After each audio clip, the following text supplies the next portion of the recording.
Boy. Yeah, the non-discrimination is not on here. The non-discrimination is not on here today. It is. No. Where? I went to go confirm. She said, no, it's not. Should have brought my glasses today. You find it, because I don't see it. Okay.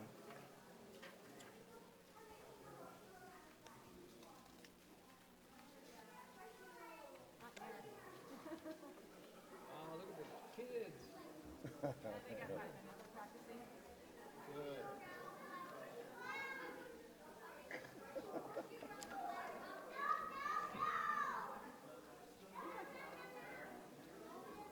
El señor en la camisa azul con el pelo separado. Sí. Él es amigo de nosotros. ¿De veras? De la función que trabaja. Me dijo ahorita, Aquel ahí. le dije, no Sí, me habla. él vino y me saludó. No, es algo que no. Ya lo he visto. No me dice. Cabrón, le dije, vete para allá, no me habla. Yo sé, yo sé.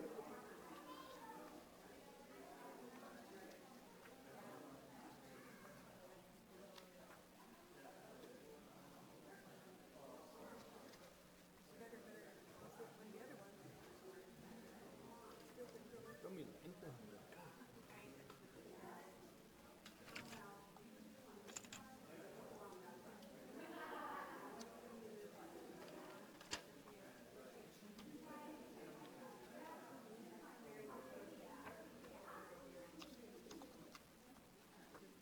You know what? They pulled it. It was there. Well, there's an agenda, there's a revised one. When they send the revised agenda, they Came pulled out. it. They said that they're meeting with the attorney. If you got it, I told you, threw the pinche curveball. No saben qué hacer. Ya me voy, yo quiero irme a la madre. ¿Por qué? Es así como que tengo 4 años gastados que no hice ni madre aquí.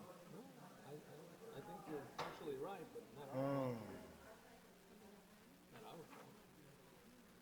Y esa maleta, yo contigo, esa cuenta, pero la hizo como ¿Dónde está? Parece mexicano. Te dijo.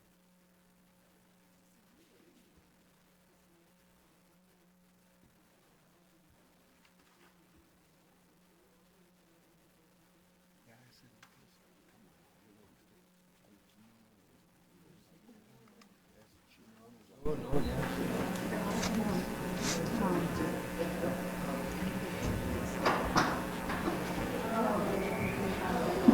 Y toda la gente que está trabajando, hay verdad, pero en México los trabajadores son puros Inteligente.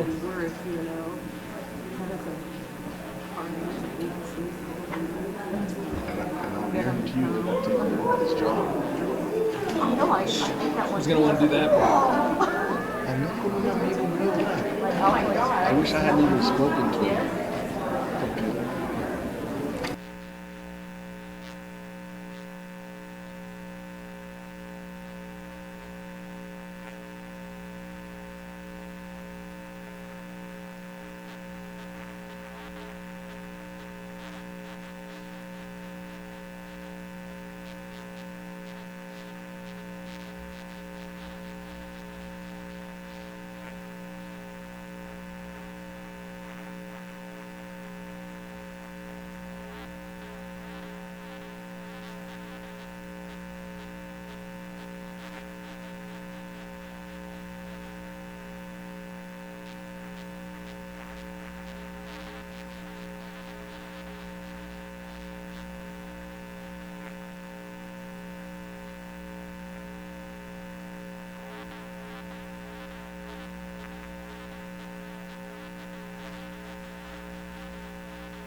roosters are loud. You should hear peacocks. Oh, yeah. Man, they Oh, are it's the loud. world, man. Really? They're loud. Good evening, everybody. It is 5:30, and I'd like to call the meeting of the Governing Board to order with all 5 board members present. We actually have some special guests in the back of the room tonight, Troop 473. After our moment of silence, they will be leading us in the Pledge of Allegiance. So if they would go ahead and make their way up here, that would be greatly appreciated. Mr. Quintana, do we need Spanish interpretation this evening? I don't think so, but I will ask. ¿Hay alguna persona que necesita traducción esta noche? Por favor, alcen la mano. Gracias. Sí. Good job, Joe.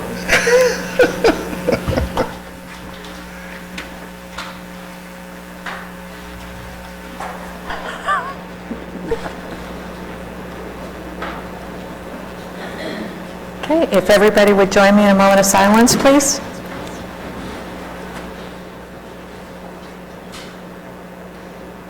Please rise for the Pledge of Allegiance.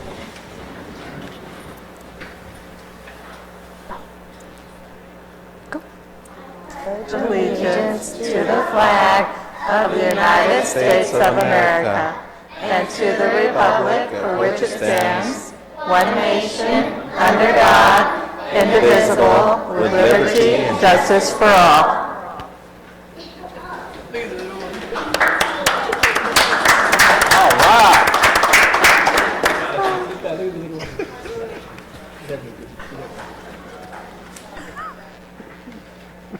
Okay, at this time I need motion to adopt the agenda. Move to approve the agenda. Second.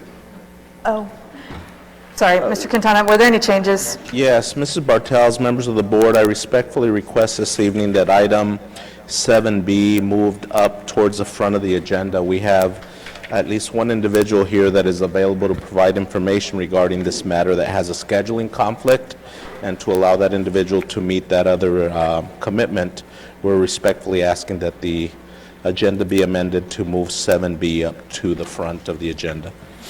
Does anybody have any issues with that? Okay, sorry, I need to correct it.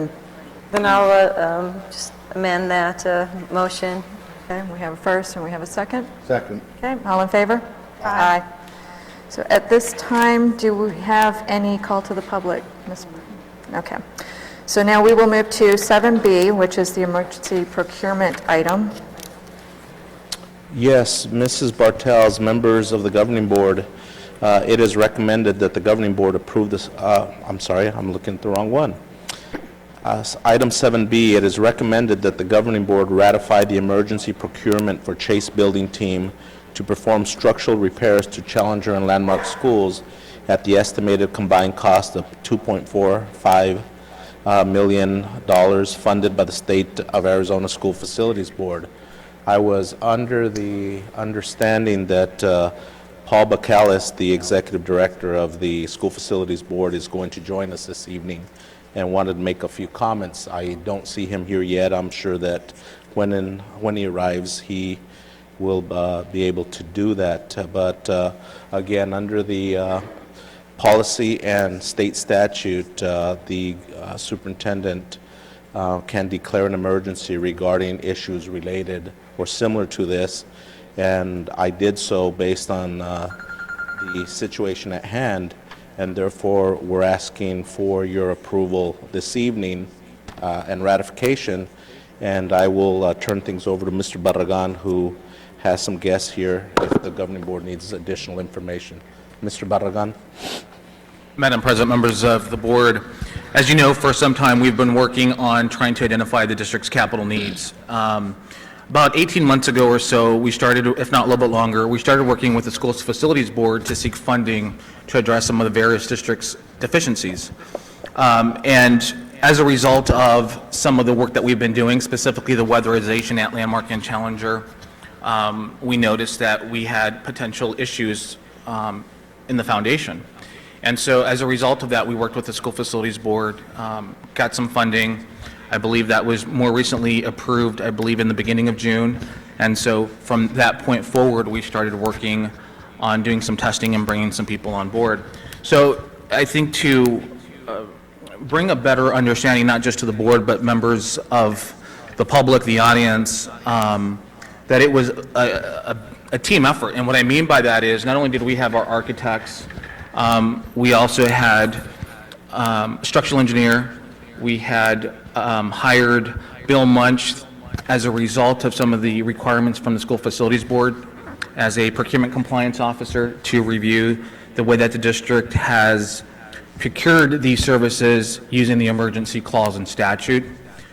We've also brought in, and in the audience is Joel Holcomb from representing Chase, the contractor, who's helping us address those deficiencies. So, we wanted to make sure that everyone, again, not only the board, but the public understood the magnitude of this. And which is why the School Facilities Board, I know that one staff member is outside waiting for their executive director, and really it's been a very collaborative team effort, and we spent a lot of time with each other in meetings last week, I believe, this week, I think, as well, trying to, first of all, make sure that we're all on the same page and that we all understand what will occur and how that project will get completed. So it's been a team effort. Our attorney is here, and he's been present at some of those meetings with the School Facilities Board because of that magnitude of this issue. So I know that our architect is prepared to give you an overview, I think pictures,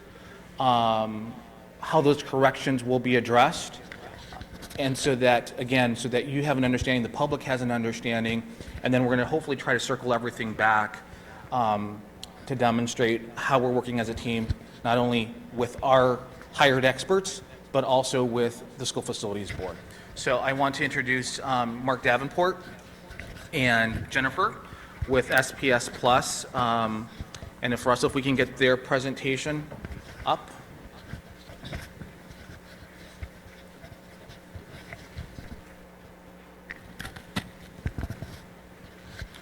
You can pause.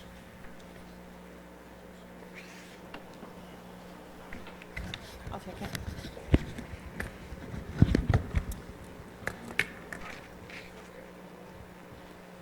Superintendent and members of the governing board, we're pleased to be here tonight to kind of demonstrate the issues that brought us here this evening, and then also to bring everybody up to date on where we are now with the process. So, is that too loud? Okay. So this is Landmark's overall campus, just to kind of show the scope and the scale of things. When we were working on the resale project, we received a call after having dug down in the footing to make sure that we got a really good weatherization seal between the grade and the actual masonry. And he notified us that there were issues, and so during that time we immediately got on board with Greg and went out and did field inspections, and then also brought that to the attention of the SFB immediately so that we could start working on some resolution. So these are the conditions that we observed, and what brought this about was that as part of that weatherization project, not only did we dig down at the footings, we also removed a lot of landscape that was around the building to make it easier for the painters to access those areas. So you can see where the rebar, which when in contact with water, it can swell quite a bit and cause what you see in the upper left picture, which is the, does this have a pointer? No. So it causes basically the masonry to pop the face off, so it delaminates that front portion of the masonry block. So you can see that in that area, it's already started into the alcove, and then it's already popped the masonry and it's crumbling. This area you see in the right here on the top is starting that process. The one down below is a little further along in that process, as is the one you see in that other picture. You can see how the dirt was pulled away. Right. To Expose that. So here's just a few others showing those kind of conditions. So basically, it's essentially just crumbling because it's only the face of the masonry there. So what we did is we worked with the SFB to get additional testing approved. We also walked with the SFB's architect to make sure that he and our structural engineer and ourselves were all on board with the testing that was conducted. So as part of that, we did scans. So they scanned the buildings to, it basically serves sort of as an x-ray to show where all the rebar is in the building. And then also we did soils test, boring test, and then we also did destructive masonry testing. So this is a picture of the destructive masonry testing. So we went through in various spots and took out a portion of the masonry so that we could see the condition of the rebar, because it could be that it was just those few pieces and it hadn't wicked up the wall. But what they found is that in many of those situations, it was deteriorated even when the face block hadn't spalled yet and cracked. So we further worked with them, the SFB, to bring those results to them. All of those results essentially came in the last week in August. And so we had an emergency meeting with the district, the SFB, ourselves, and our structural engineer, and discussed possible solutions at that point. So we had discussed some temporary shoring, and we scheduled a meeting with the district's pre-procured contractor just to get opinions. We also talked to other people who specialized in shoring and got some solutions from them on possible ways that it could be handled, because there's a lot of challenges out there with it being an occupied school site. We still have to make sure it's accessible and safe for kiddos. A lot of times shoring isn't necessarily the most stable, permanent type of thing, and we all know how kids are when it comes to something that's, you know, maybe anchored. There's a tendency to want to pull on that, swing on that. So it just, we had to be very cognizant of the fact that it is a school site, and that scaffolding wasn't necessarily the safest and best solution in that instance. So we worked through those solutions with several of the shoring specialists, and then we walked it with a mason as well to see what their take was as well. So during that site walk, it was determined that the most viable solution would be what you see here on the right in detail number 1. And so what that is it's a sister wall, whereas we go down and remove that bottom portion of the rusted out rebar and any of that deteriorated grouting that was in there. So everything you kind of see in that picture on the left gets removed, and then that gets encapsulated in this new wall detail.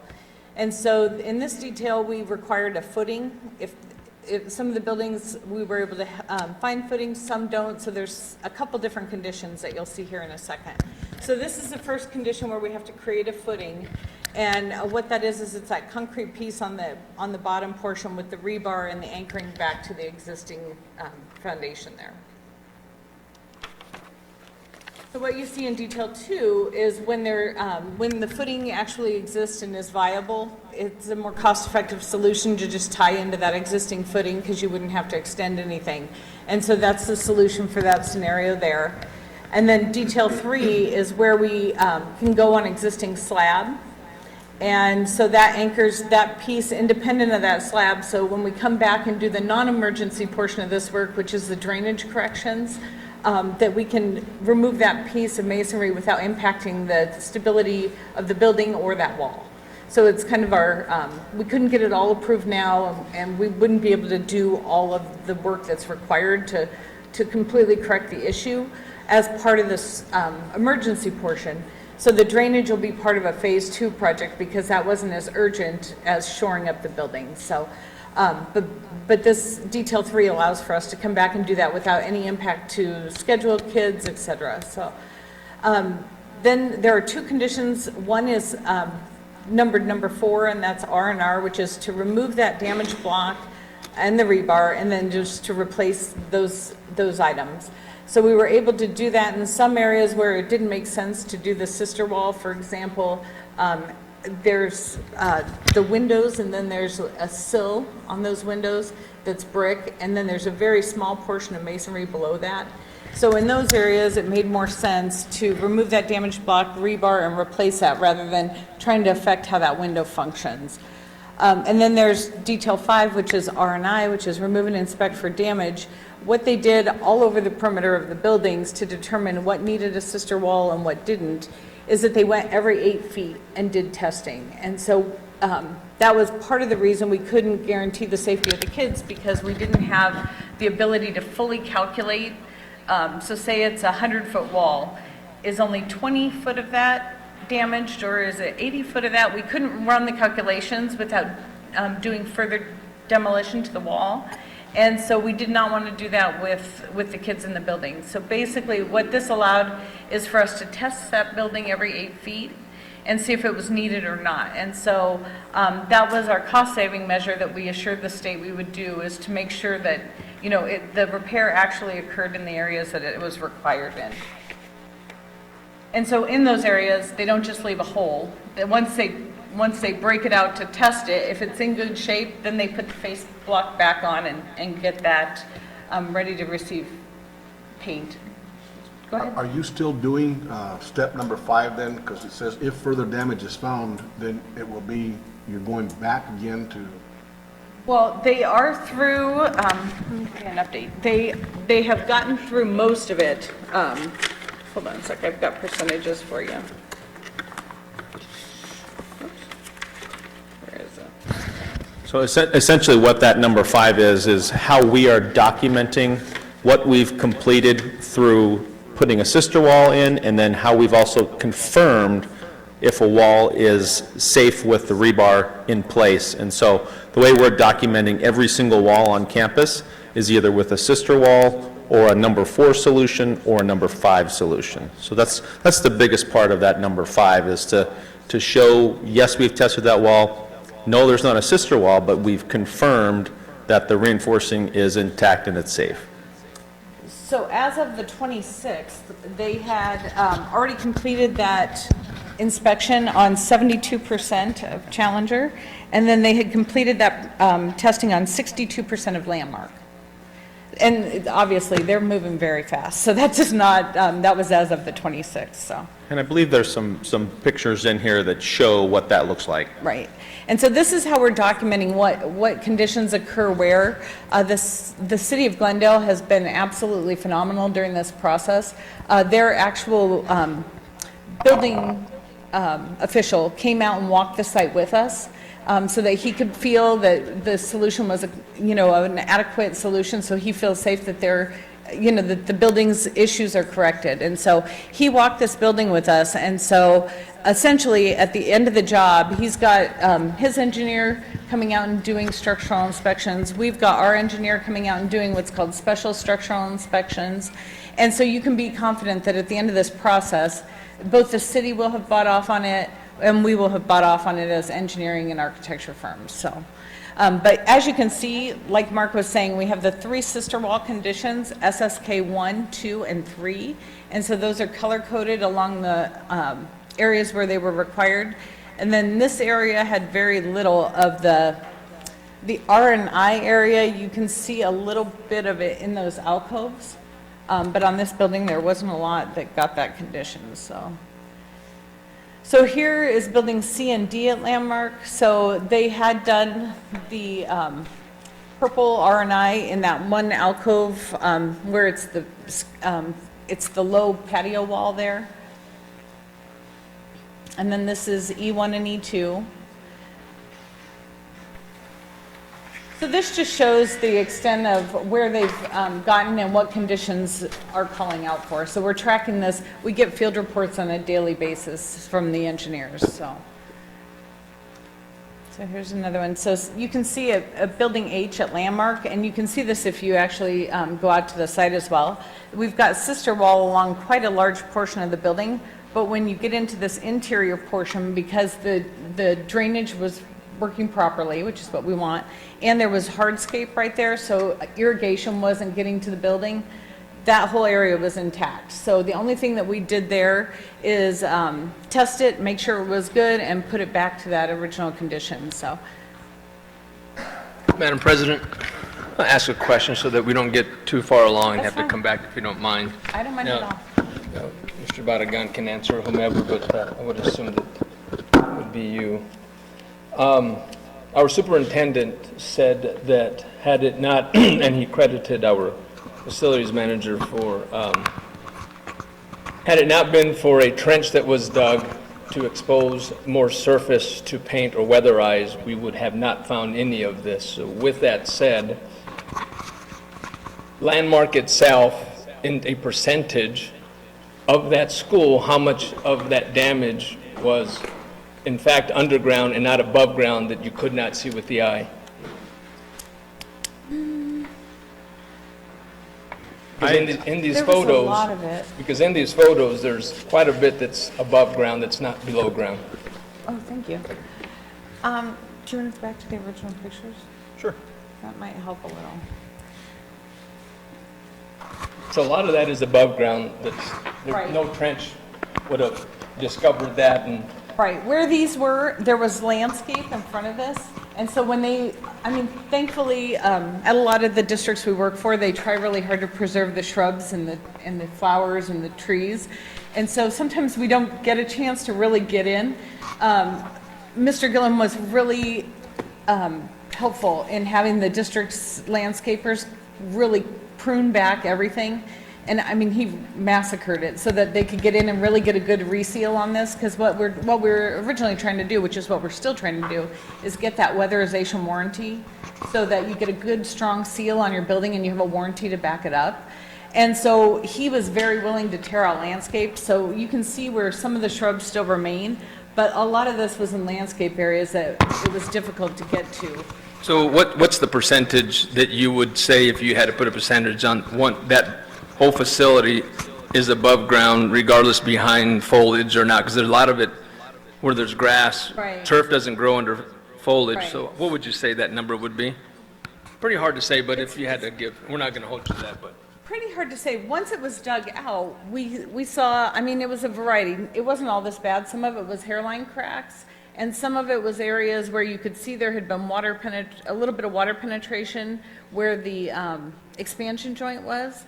And so, Let me add too, I'm not sure the percentage, though. some of the conditions that you see are after they've done their investigations. So they've gone through, they've kicked it, they've power washed it, and those power washers come at a very high strength, and so that definitely knocks, like on that upper right picture, that knocks any of the loose stuff that could have been there, it knocks it all out and it knocks it all free. And so after they've gone through and tested and kicked it, and kind of pulled apart to see what is loose, that's what we're seeing here today. So it's really, I don't know that I could make a guess at, Mike wants to answer, at what the percentage was. But I think that's the important, Madam President, members of the board, I think that the important part is some of these pictures that you are seeing, such as the four now, is a result after the testing occurred. So as you see that damage, that doesn't mean that that damage was there prior to the testing. So you probably would not have seen that damage, if you will, prior to the testing. Is that a fair statement? that is a fair statement. We actually came out as part of the bid package for the resale project and took pictures of all the elevations so that when the painters were bidding, they would be able to, get accurate takeoffs of the height and the width of the, so we dimensioned the floor plan, and then for scale and perspective, we gave them elevations. And so when we walked the site, we did not see this condition, but like Mark was saying, you can see that this has already been painted on the top portion.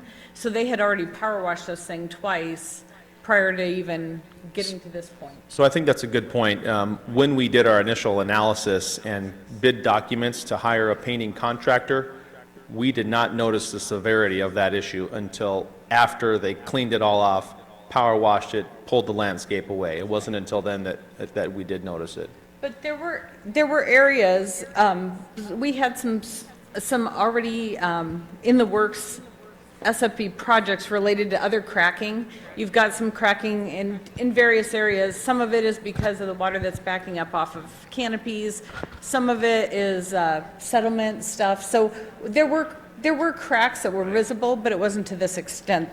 Madam President, Mr. Barragan, this would be a question for you. You could defer it to whomever. And I believe we talked about this. The School Facilities Board has a program where there's a preventive maintenance program in place that school districts must follow.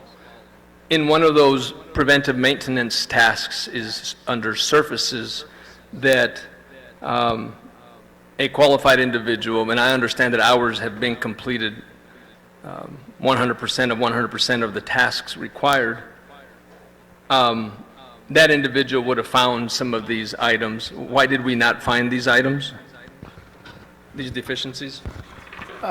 Madam President, members of the board, let me even back up. I think part of the reason that we're having this discussion is because of the staff's proactiveness. And this has been a lengthy process going back, like I said, I think 18, even 24 months. So before these two projects, the district with its own funding started to weatherize its schools because we understood the importance of protecting that asset. So going back to your, I think maybe question, we do those annual inspections. It took a structural engineer and obviously for us to dig 18 to 24 inches below the surface so that we could truly understand the magnitude of that problem. So I would just say, I don't know with the naked eye, so to speak, that anyone who was walking those campuses would have understood the magnitude of the foundational structural issues. And Mark or Jennifer, please correct me if I'm wrong. We walked this with, not only with ourselves when we were putting the bid documents together, but for the resale project, we walked this with, I think it was, how many painters showed up for that? Was it 8 or something? We had probably about 8. We'd have to look at the sign-in sheet, which I can get you to see the actual amount of people who showed up. But we walked it with painting contractors who knew they were going to have to issue a 10-year weatherization seal. And at no point did that come up as a question. So it wasn't something that not only wasn't as obvious as it became, during the painting process, but not one of them had a concern over being able to issue that warranty. And they even had the manufacturers come out with them because the manufacturers are the ones who would have to carry that warranty. And so they were looking pretty closely, to make sure that the block fill was applied appropriately and everything else, so. Madam President, Mr. Barragan, when was the onset of the weatherization of on this campus and the other campus? When did that start? What year, month? When did that onset of that? Madam President, members of the board, I believe that was like in December. I believe that began in December of what would have been, let's see. 12, 15, is what you're saying? I believe so. Mark, does that sound about right? That sounds about right. And that is for both Painted over schools. break. So December 15th, and then when did the contractor discover that there was some deterioration that needed to be attended to? It was over Christmas break. So winter break is when we got the call from the contractor. We got a hold of Greg and he came in. We also came in and walked it with the painting contractors because it was, that dig that they were doing was their first step in the process. They were power washing and digging that out so that they could easily get to it. And that's when they found that. So they called us and we came right in over break. And then we immediately started trying to get a hold of our SFB liaison to make sure he was aware of the problem as well. So at that point, you knew it was intimate, that we had some deterioration that needed to be addressed immediately? What we knew was that, okay, there's more cracking here than what anybody saw. We need to do some testing to identify what the issue is. That's why we did soils testing to see if it was the soils that was doing it. We did some testing in the masonry to see if it was coming from the masonry. We did a series of tests and working with the SFB and their liaisons. That process took a series of months to determine how much testing, what kind of tests led to other tests, to finally get to the solution, or to finally find out what the root of the issue was, because it went to a soils engineer to figure things out, back to the structural engineer, back to the soils, and so there was a process that we all followed. So on December 15th, you didn't feel that the school was in imminent danger at all? You just felt it was, I'm not putting words in your mouth, but you're telling me there was no imminent danger on December 5th, 2015? Madam President, members of the board, I think what's also important to know, to be clear, and the short answer is, did we know then what we know now? Absolutely not. That was a process that evolved over several months. On December of 2015, did we know there was imminent danger to students and personnel in the building on that month and that year? Yes or no? No, we knew there was a substantial amount of cracking, but it wasn't, in some of the instances, which you can still see out there in the areas they haven't fixed yet, it was like hairline cracking. So, and then in other areas, it was totally, intact. So we really didn't know. And so after Greg and I met out there with the painting subcontractor, we called our structural engineer, and he came out another day and met with us, and we walked both schools to see what he thought. And so that's when he asked if there had been soils tests conducted recently, and and also, if there had been any borings done. And so we began to start gathering basically the information that we would need to go back to the SFB and ask for funding approval, because the resale projects both came in under budget. So what we wanted was approval to use more than what was originally awarded to cover the cost of the testing, because we Madam knew there was President. additional funds available. Mr. Barragan, on December of 2015, there was noticeable cracks. You talk about some testing. Was there a delay in testing due to funding from SFB or the school paying for it? Was there any delay of that testing at all that would have kept us from knowing what the problems were, the true problems were? Madam President, members of the board, I think what you're going to find is, I think we're giving you a very short summary of all of these testings, but I think to maybe even add more clarity, from December through June, I think we did some testing, and then in June, I believe it was about June, the first week in June, we received approval from SFB to do additional testing. And so it became at that point, a 6-month process of gathering information, going back with SFB with additional information, and it wasn't really until that June approval that then we did those additional testing that has led to where we are now. And Madam President, the reason why I'm asking these questions, I want to be just perfectly clear. I have questions of my own. As a community member, as a board member, that's my job. But we have families out there of children who don't have the opportunity to be here tonight and ask these questions. Right. Our superintendent did provide an opportunity for those families to come to 3, maybe 4 separate meetings. However, we didn't have them out in the hundreds. Unfortunately, that occurs, and occurs in a lot of positive meetings.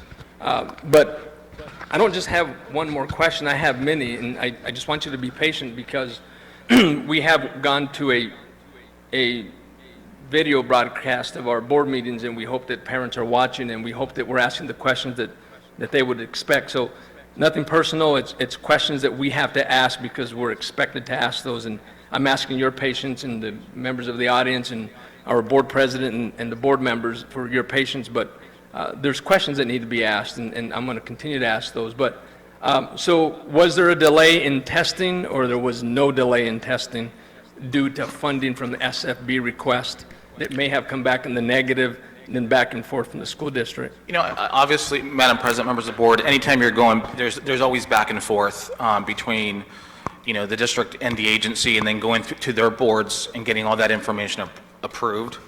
It's been a process. And, we've been working very closely. Like I said earlier today, that the new executive director we spent a lot of time in the last, I think, 2 weeks bringing him up to speed. So I think it's a lengthy process. We've provided information, they've asked for additional information, and we've gone back and forth.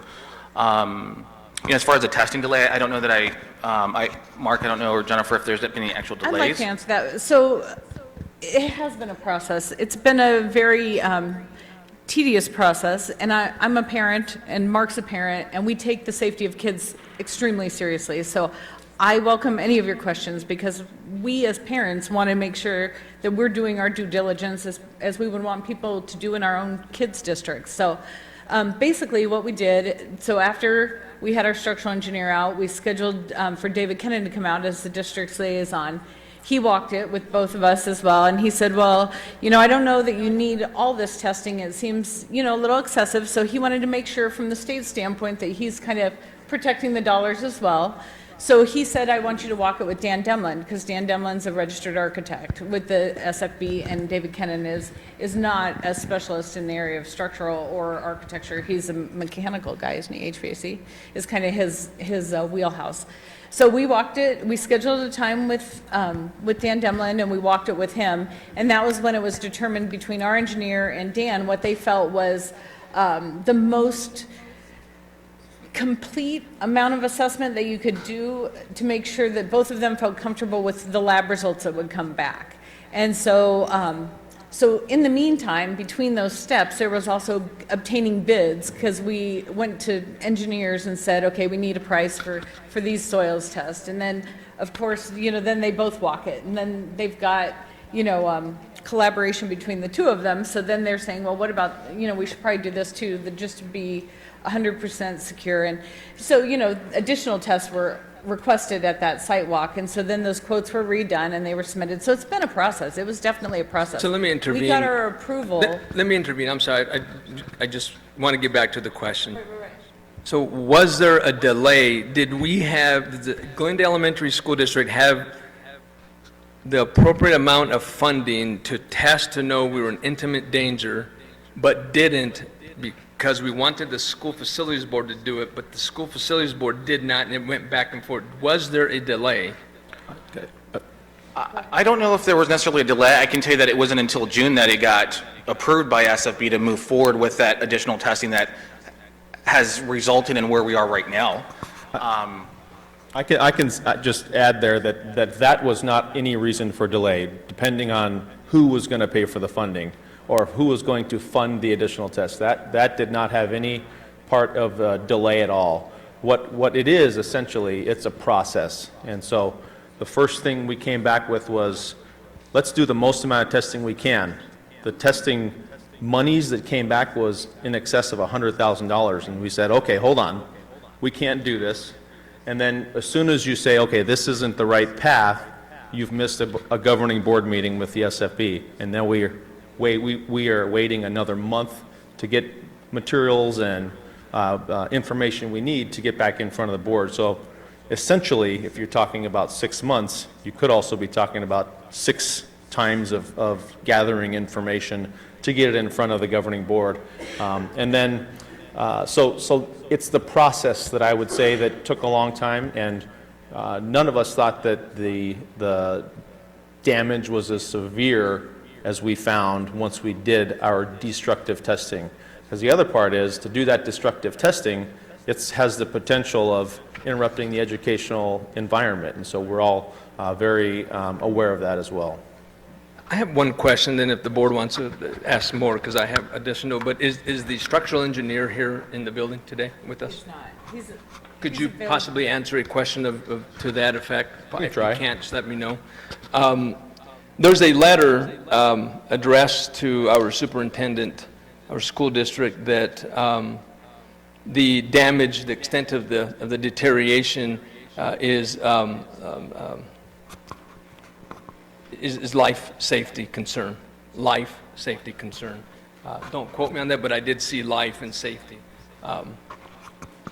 And so that our school district, our superintendent, acted on that we have to evacuate kids. And I will say before I move forward, and this, our superintendent knows this, he's probably one of several men that I know that has a great heart for children.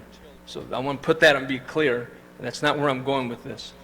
But our superintendent, with that said, our superintendent made a decision to remove children, staff, and community members from going to a building that was imminent danger, that was life and safety concern, based on a report from the structural engineer. Right.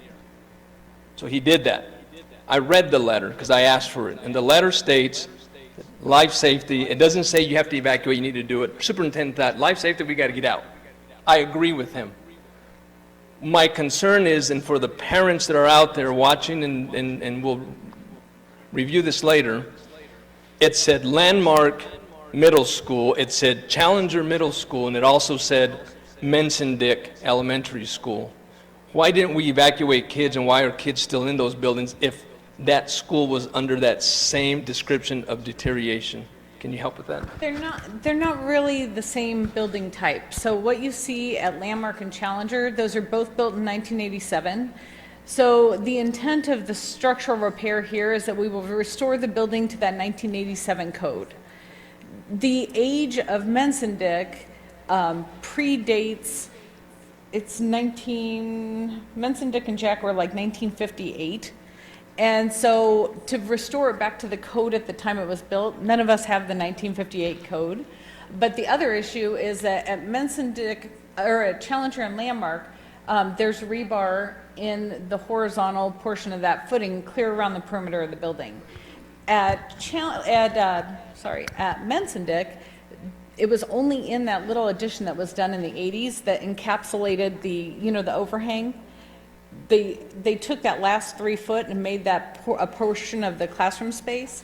And so the rebar is only in that last 3 foot of the building. The remainder of it is unreinforced with rebar as it was at the time it was constructed. That's not thank you for that information. That's not the question. The question is, the letter states that those 3 schools were in imminent danger of life and safety. Right. It said regarding these 3 schools, if our superintendent acted on those 2 schools that they had to be evacuated, why didn't we evacuate the other one? I would assume that it would be a letter of those 2 schools, and it would have said, Mensendick has some deterioration, but none, not to be worried of, or whatever they want to write. But it said the 3 schools have the same deterioration.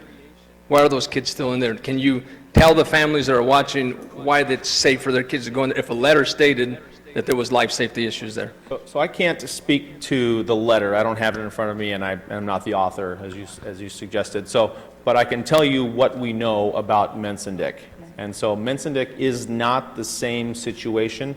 It's not at the same severity where it's at every wall, but it was sporadic throughout the campus. And so we have a different solution, and it's a solution that the contractor is actually putting in place as we speak as well. But it wasn't a condition to endanger the entire school, or even to the same degree that these 2 schools were. So I'm doing my best to explain No, that. you are. You're not the structural engineer. I'm sure you're very knowledgeable to that. But so I'll ask the superintendent, because in my meeting with the superintendent, Mr. Quintana, you said that while the letter does state that it was the structural engineer that told you that there was no worry or concern about that school, but we never got clearance from that. So is that correct, or am I incorrect? Right. Can you and- share and with of us why course we didn't I'll evacuate have, those kids? The experts that are here, Mrs. Bartels, members of the board.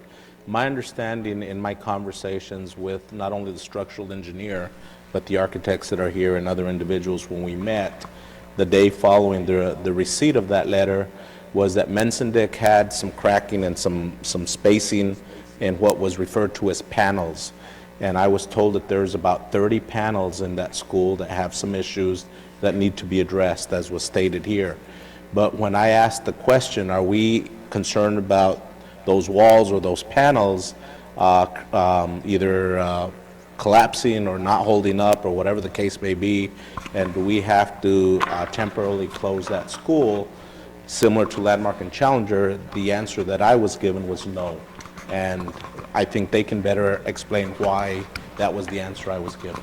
Madam President, follow up, but Mr. Quintana, you said that the reason for, and this is from our press release from the school district, not quoting the media, quoting your meeting that I attended. You said that you evacuated the students, which I commend you for doing that. You said you did that based on the letter that was given to you. Again, confused, that letter states that Mensendick is one of those schools, so you would think that parents read that, because they didn't read that. They would have said, well, God, Mensendick needs to be evacuated too, but you're telling me that you were told that by the architect, which architect just said he didn't say that, and the Structural engineer is not here to defend that. That's got lawsuit all over it. So I'm concerned that we have children in a building that has the same diagnosis.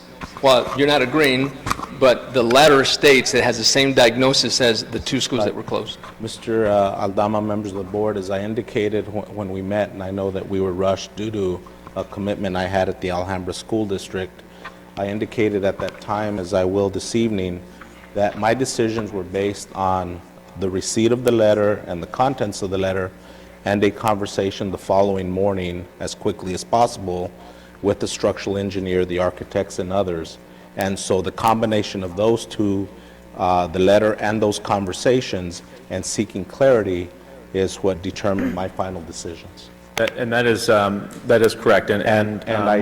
Let me also clarify, at that time, we had also secured our attorney, who's here as well, who is an expert in the area of real estate and I believe construction as well, and he participated in that conversation by telephone as well, because as you indicated, whether there's legal ramifications or not, we were fully aware of that, and he was a participant in those conversations. And my understanding of the intent of the tone of that letter was talking about the timeliness of the repairs and how quickly the repairs needed to be made. Because that project was granted funding along with these other two, and that's how that, the shoring over at Mensendick is taking place at the same time. So, again, the intent of the letter, to my understanding, was really talking about the timeliness of making these corrections. We had been tabled at the SFB board meeting due to a really heavy agenda, and they wanted to be able to delve into the issue deeply.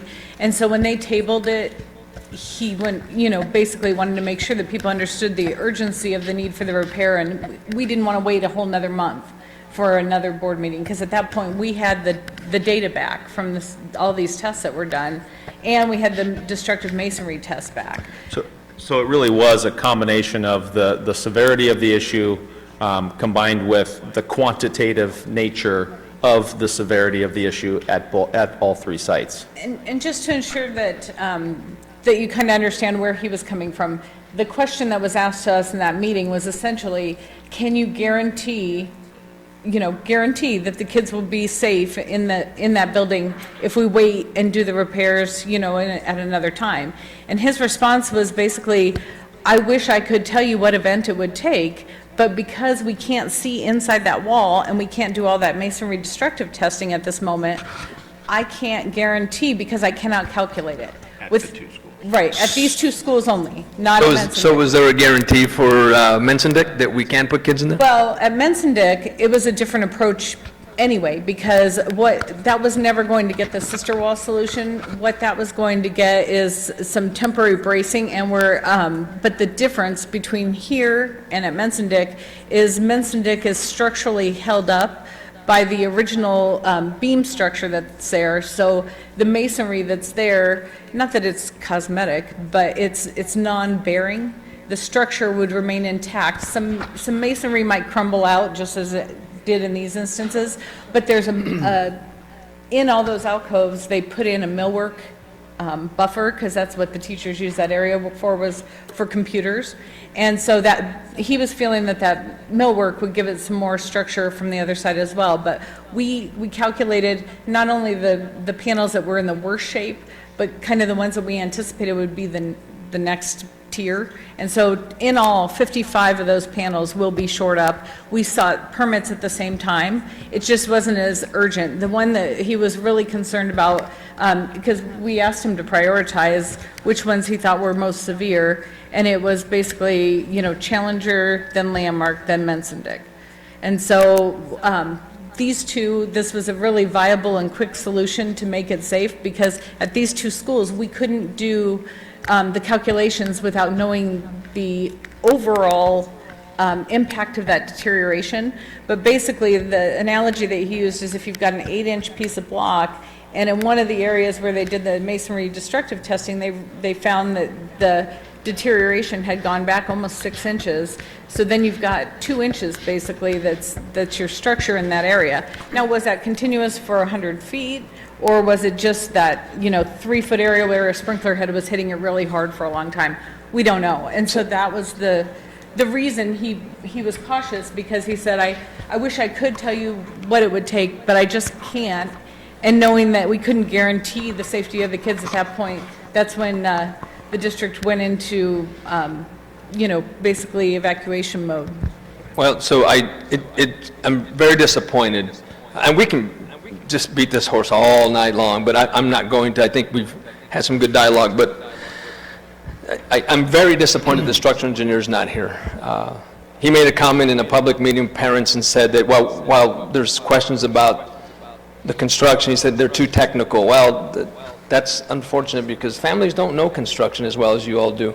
None of us do. You guys are the experts. But I'm disappointed that he was not invited, or if he was, he didn't show up. Because I got to tell you, I am very, very concerned, and parents of all these children should be concerned, that there's a letter that states that there's life safety concerns of 3 schools, and nowhere in that letter, and I would encourage parents to ask for that letter, nowhere in that letter does it say that there's a guarantee of safety of children, or occupants, I should say. But it also does not clearly define and clearly release Mensendick from that life safety concern. Nowhere on that letter. So I would be very, very concerned. I'm not convinced, because that's what it reads, and it doesn't read any different. So I'll leave it at that, but... I can just have a follow-up. So would it have been appropriate for our engineer to issue another letter after the meeting and the conversation had with the team and the superintendent? Yes, that could have been the best-case scenario, but you know, those two schools were the most severe, since it affected the majority of the walls, and they were bearing walls as opposed to Mensendick, where they're not bearing walls, and it was a smaller portion. But and I can also tell you that this team that has been working with the district has made every attempt to attend every meeting to inform the staff and the students and the community and the parents about what's going on. And David, Mr. Bixler, has done a wonderful job of clearing his schedule to make all these meetings. This was one that he just could not. And so I am very thankful for all the effort that he's put in, as well as the team that we have here. Well, I'm not discrediting your profession. Absolutely not. You, all of you, I'm not discrediting any of you guys that are in the room today. Criticizing a little bit the architect, the structural engineer not being here, but I can with certainty, but not guarantee, but with a significant amount of certainty, that structural engineer would not give us a letter today before construction for Mensendick to say those damages are not of life safety. He would not have wrote it, he or she would not have written it on the letter. So with certainty, I'm very, very certain that he or she would not give us a guarantee today and remove that and give us another letter and say, yeah, it's all good now. With all due respect, If he does, that's what we need. and I believe that, again, that letter was talking about the timeliness of making the corrections. All right. Madam President, members of the board, if I could just make a suggestion, you know, we've had numerous conversations, and we're more than happy to address those questions. But if it would be okay with the board, if we can continue the presentation, let them walk us through what's happening at both sites, and then continue to ask questions. And then back to Mr. Davenport's point, you know, I'm happy to talk to the structural engineer to clarify that letter so that it eases the various stakeholders' concerns. I turn my mic off. If I could just say one thing, that I just want to clarify that we were all given the letter at the same time on the same day to read. We were all given the same information as to why Mensendick was not going to be evacuated. It was my understanding at that time that what Mensendick needed was not going to require the evacuation, and so maybe in light of all that, maybe the structural engineer can send Mr. Aldama a letter clarifying that, and that might help. I didn't get that letter. So if you had it, you were privileged to other Oh, information. you were there the same day that we were, because I was at your office.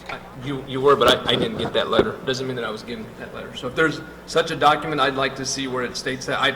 Joe, is there such a letter? I'm confused about the letter. The letter that we received from the structural engineer, I did have with me that day when we met with you, the evening that I met with all board members, and did show you the letter, and at that time you said you understood. And then, of course, on Sunday, after thinking through some things, you asked to speak to Mr. Barragan and I by phone because you had some clarification questions. Ms. Wilson just said there's a letter that states that the extent of damage at Mensendick. No, Oh, no, no, no, no. no. I thought I heard you say No, that. no, I was referring to That's what I thought I heard. No, You said you you were referring to the I didn't No, the receive that original letter. either. No, 'cause I you saw had- a letter that included all three schools. Well, no, I was referring to the fact that Mr. Aldama at one point said, because he had asked for that letter, but I said, I was clarifying that we all got that letter. Nobody had to ask for it. We were given that letter to read. So, but that was the original letter from the structural engineer. Yeah, that letter I also received that Mr. Aldama is referring to, and I concur with the questioning that he has made with regards to that letter. And I can tell you that I also commend Mr. Quintana for taking the student safety so urgently and made that decision. And I thank the School Facilities Board for taking the action that they did with regards to approving, the dollars to go ahead with the emergency improvement, and the architects, the structural engineer, and Chase for getting in and getting the work that has to be done. But I also have to express the same concerns that Mr. Aldama expressed with regards to the families that were, put out, the students. They're still going through difficulties because they don't have the same type of communication systems that all of you have with regards to the quickness of response and the phones. They're working families. They're busy. They're on the go completely. So that concerns me. And I think with regards to that, I'm hoping that following this, I had never in the years that I've served had the emergency process invoked the way that our superintendent invoked that without any consultation whatsoever with the board. And that, of course, is not your concern. We just need to make sure that we get legal counsel to take a look at that, because we heard about it the same time that the families heard about it. And as a board member, I am very disappointed with that process. And I don't think the superintendent had the right to make those decisions without at least consulting the board. He had plenty of time. You've been looking at this for over a year. We were never given any indication that there was life and safety of our children. It was cosmetics, there was work that had to be done, but never were we even given any hint until that structural engineer wrote that letter and the superintendent took immediate action to take that. So that's just something that we'll need to discuss at a later date. I just wanted to add one point to the process that we all took in identifying the problem and the solution. We worked hand in hand with the School Facilities Board, and the letter and the details and the scope of work has been scrutinized by their liaisons. So they've been through this entire process with us the whole way. And during the board meeting also, when we had our board meeting on September 9th, I lied, September 12th, we had that board meeting. They, asked every question you can imagine in terms of, the structure, the safety. The structural engineer was present for that meeting, as was the attorney. And, they grilled us. They did a good job of making sure that the dollars were going for the right condition. And the answer was clear, is that we cannot say for certain that something would happen, but we cannot say for certain something would not happen. And so the safety of our kids has to be paramount. And so with that, at Landmark and Challenger, we did take immediate action on that. And so unfortunately, the same day we got our approval, I was down meeting with the City of Glendale. We went immediately into permit mode. So I was down meeting with the City of Glendale. The building inspector met us on site the next day. But by then, the word we knew from the reports that, and at the September 7th meeting, we were prepared to discuss with the SFB the need for immediate action. And so this isn't done at Mensendick. I don't want you to think that the solution at Mensendick is a permanent solution. It's a shoring detail that, we have in place, and we still have further discussions ongoing with the board. We've asked for future agenda items to address, potentially retiring that space, because it is a 1958 building. And, when you think of the useful life of a constructed building, there's a term for that. So we're past that term. And so to kind of slap a Band-Aid on that temporarily while we could make alternate plans with the SFB to provide a long-term solution there is what we needed. But the shoring solution that David Bixler has designed, he is confident will take care of any concerns he had at that school. Madam President, question. So on the emergency procurement, it states only for Challenger and Landmark. None of the $2.5 million is going to, I guess, Mr. Brown, I'm sorry, I keep turning to you because you're at the podium there, but none of the $2.4 million is going to Mensendick? We didn't hear about a plan about Mensendick. Madam President, members of the board, the $2.5 million is very specific to Landmark and Challenger. additional funds were granted that day to address some of the deficiencies, not just at Mensnick, but I believe it also at Smith. So there's obviously a lot of work. We're just obviously executing the emergency clause in the procurement, and the purpose of the discussion and the information is very specific to Landmark and Challenger. We have been awarded, which I believe was in the last board memo update, of the additional, an executive summary of the work that was going to be done at the various campuses and the amount of monies that were awarded by the SFB. So Mensendick is not part of this 2.5 is what you're saying? The overage only, and that hasn't come to us? Madam President, members of the board, the 2.4, 2.5 is very specific to just Landmark and Challenger. Thank you. Presentation? Okay.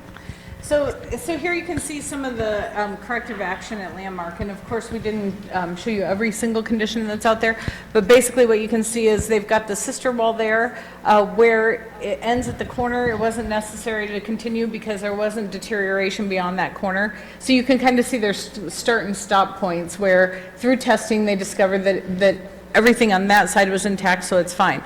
Where you see the red, that's where the rebar is deteriorated and that will be coming out. So that's where they needed to do the demo to get that portion that was eaten away. So you can see it's a pretty large chunk in there once they got in and dug, but it wasn't until they started digging that footing out to pour that they found that. So, but you can see the amount of rebar going into this. It's not a delicate, like you kind of think of a residential retaining wall. I mean, this has bracing horizontally and then vertically up and then down.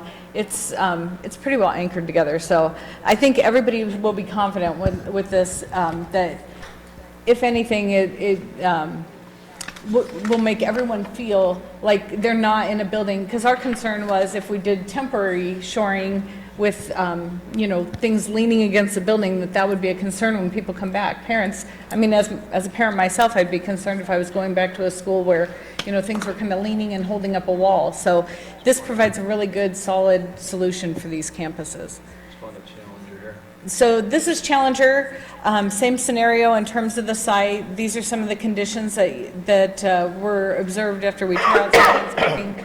This is kind of the level of deterioration you see that we saw once we did some of that masonry destructive testing. These are where sister walls were required, and then where they're able to do just that repair and replace, and then the remove and inspect. So very similar to the drawings that we saw at Landmark, doing the same type of a scenario here at Challenger. And then again, some of the solutions that they are putting in place as we speak. But I definitely want everybody to know, especially parents that might be listening, that not only were these details approved by the structural engineer, our structural engineer, they were reviewed and vetted by the School Facilities Board architect.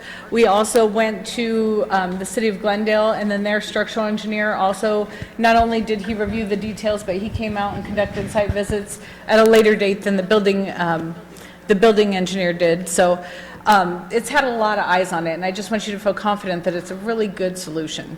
And the kids will be happy, safe, and healthy when they come back. So. But it was a lot of coordination, and so we basically committed to the families that we would make this the most expeditious process possible, because we know it's an interruption, to drop off and pick up, which parents already struggle with, and so we know it's an inconvenience. We know it's challenging, especially when you're, trying to figure out in the first few days of how things were operating, how parent drop off and pick up could be handled safely off the street. We know it's a logistics nightmare, and we commend the district for doing what's right to ensure that the staff and kids are safe.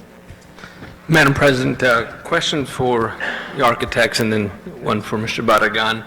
I'll ask them at the same time. You guys can split the answer.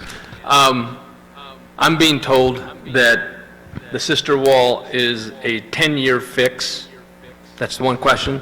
Second year, if that is correct, what is our plan in year 8, 9 before we get to 10? And what, are we tearing the buildings down after that? And, because this is only a 10-year fix, so.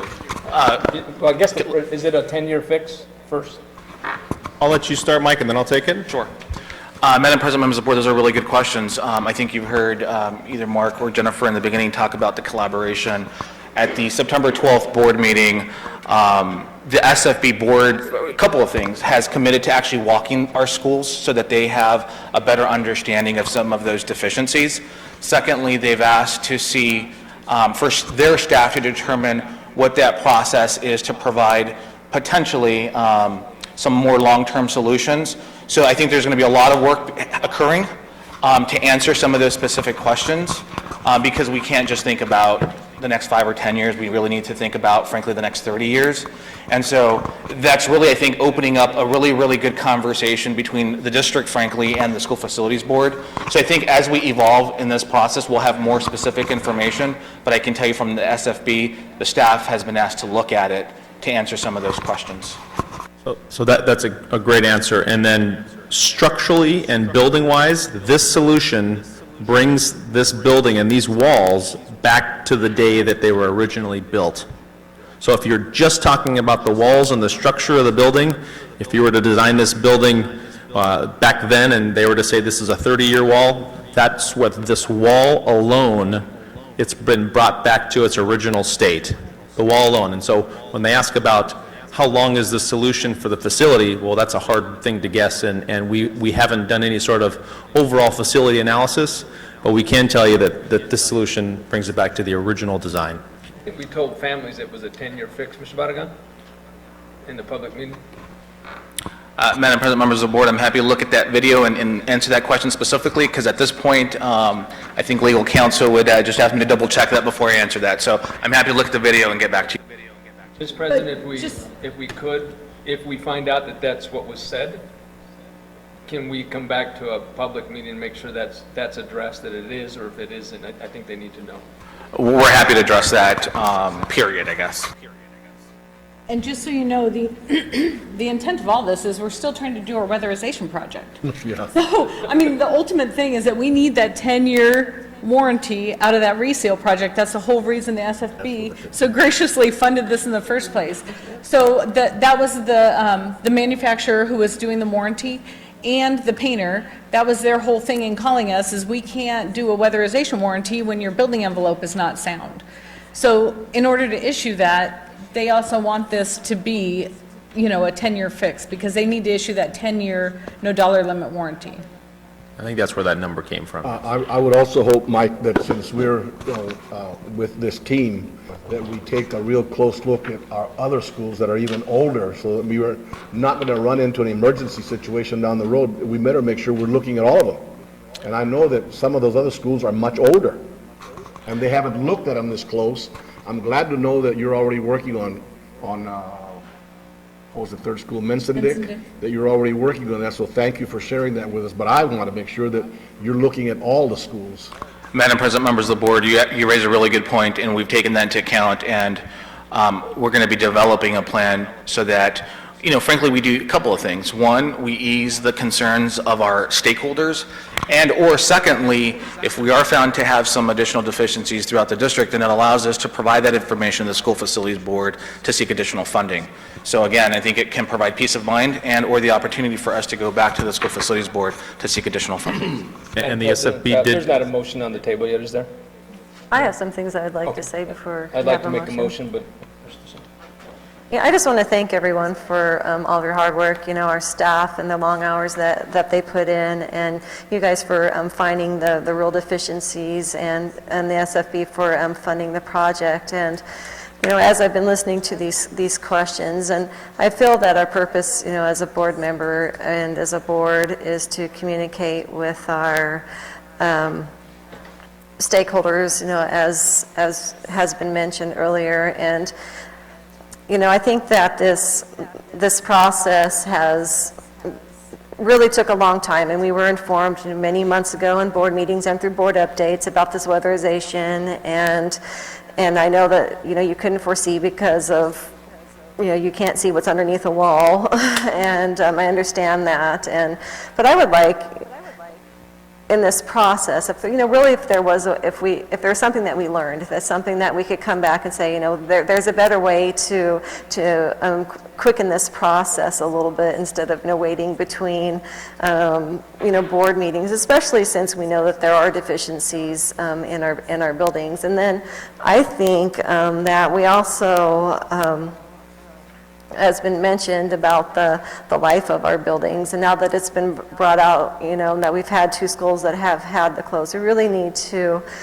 use our communications person, I believe, and communicate a little bit better with our people and let them know what our long-term plan is. I know that a lot of times these plans will come to us as board members, but it doesn't get out, and we know that there's a long-term solution. And I really am concerned, about, I'm going to agree with Mr. Aldama that I've heard that said that this project would, give the walls, a 5 to 10 year life, but I don't know what that means, and so, and I think you need to come back, since that has been brought out, and say, what does it really mean? Okay, you're saying that our walls are back to the 1987 code, but what does that mean? Does it mean that our buildings, and this is maybe more than a Glendale Elementary problem. It's, if our buildings are so old and our code and our building life are not meeting, and we're not getting the funding, and we're not able to make these fixes in a proper, it's more than just sending children to other schools to keep them safe. I mean, there's really probably a bigger problem, and that probably needs to be addressed. And so what I would ask is that we're very transparent on this process, and I know that it causes more work, but it really does need to get out there. And I think that as a layman, I don't know the life of a building. I don't know what weatherization meant until we've gone through this process. And we knew there were cracks. We knew that those type of things. But we didn't know these things. And so I really think that we need to be educated, and as a board person, as an elected person, and if there are things that we can do as a board and as a community to help our state leaders be able to fund and fix our schools so that they are all safe, that's what we need to know.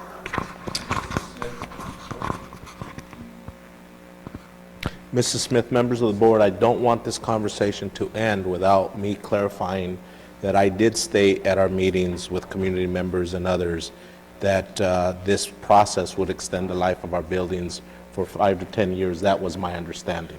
Okay, so I did make that statement. Now, whether or not that has changed or is not accurate, but I did make that statement. And so since that statement was made and we don't really know what that means, so you're saying that our walls are back to the 1987, does that really mean that, this building is going to be able to live longer because there was a 50-year, guarantee on this building, not a 10-year, so that's what needs to be clarified in this process. Madam President, I'd like to make a motion to approve action item. I'd like to say one more thing, though. Well, let me just put the motion on, then you can open Go it ahead. up.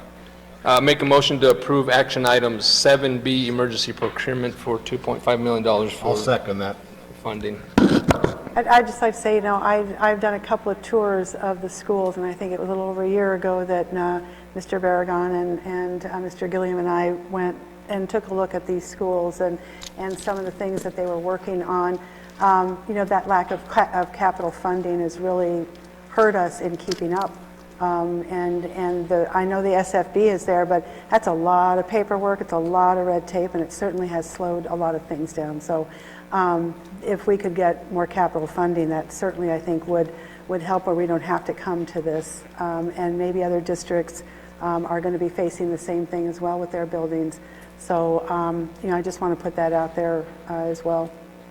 Mrs. Bartels, members of the board, I do know that the executive director of the SFB, who we indicated is here, Paul Bacalus, did indicate that he, well, first of all, I want to back up and echo what you said, Mrs. Smith and Mr. Aldama and others, is that we appreciate everything that they have done to support our efforts to get these schools back to a place where our kids can and our staff members can feel safe, and our community members feel confident that they're coming back to a fully functional, safe school. And I know that he is here this evening. I believe he possibly wanted to make a statement or share some things. Thank you for being patient, and thank you for being here. Tough act to follow.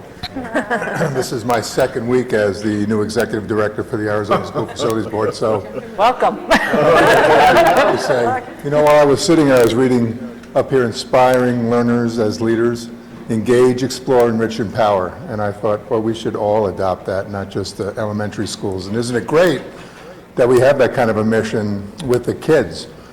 You know, before I accepted the governor's appointment to the position, you had your information meeting, and I had already decided to take the position, and my wife called me and she said, there's something going on at Glendale, and they're having a public meeting, you should go, right? So I went, and a little reluctantly, because I was kind of tired, and I thought, no, you know, I really want to engage, even though I'm not officially there. So I did, and I watched what went on with Joe and with Mike and the principals from the schools. I was awestruck at the way the board, the superintendent, the people, the teachers, transportation, in 2.5 days put together a program that just was remarkable response to providing a safe environment for the kids. All the pieces and parts that came into play, I think you mentioned when they were making the presentation, they spent Saturday and Sunday all day, and Monday, and then Tuesday and Wednesday to prepare for a Thursday exit from the school. They thought about kids who are walkers, where they're going to go. Parents who have kids in aftercare that now had a session that began in the afternoon. What do I do with my kids in the morning? They had tables set up in the back of the room where people, and encourage people to give us your phone number, give us your email. They use social media to make certain that nobody missed anything that was to help them feel comfortable with what was going to happen on Thursday morning. Teachers were going with their students, the cafeteria staff was going with their students.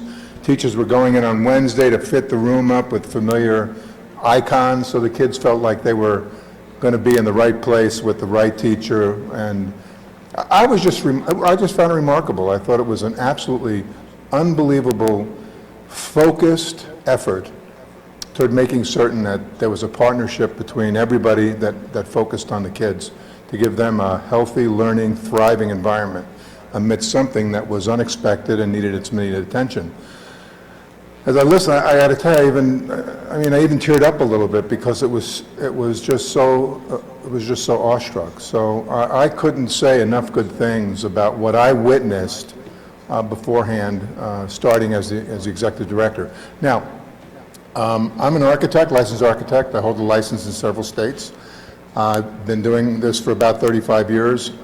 I worked as a senior executive in 2 major construction companies here in town. You may be familiar with Turner Construction and Gilbane. So I have and I also did architectural forensics work.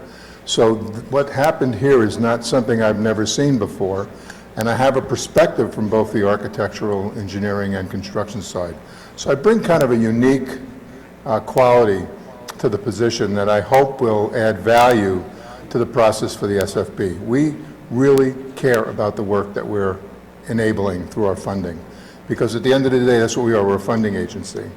And so we want to make certain that we're allocating the funds that are necessary to do the good work that these people are implementing to create a learning environment where kids thrive on the, facilities enable learning as much as curriculum sometimes. So I'm committed to a partnership, to be an advocate, not an adversary, with the school districts, and I just wanted to come, and I was thrilled to be invited to let you know what my commitment is to the school districts around the state.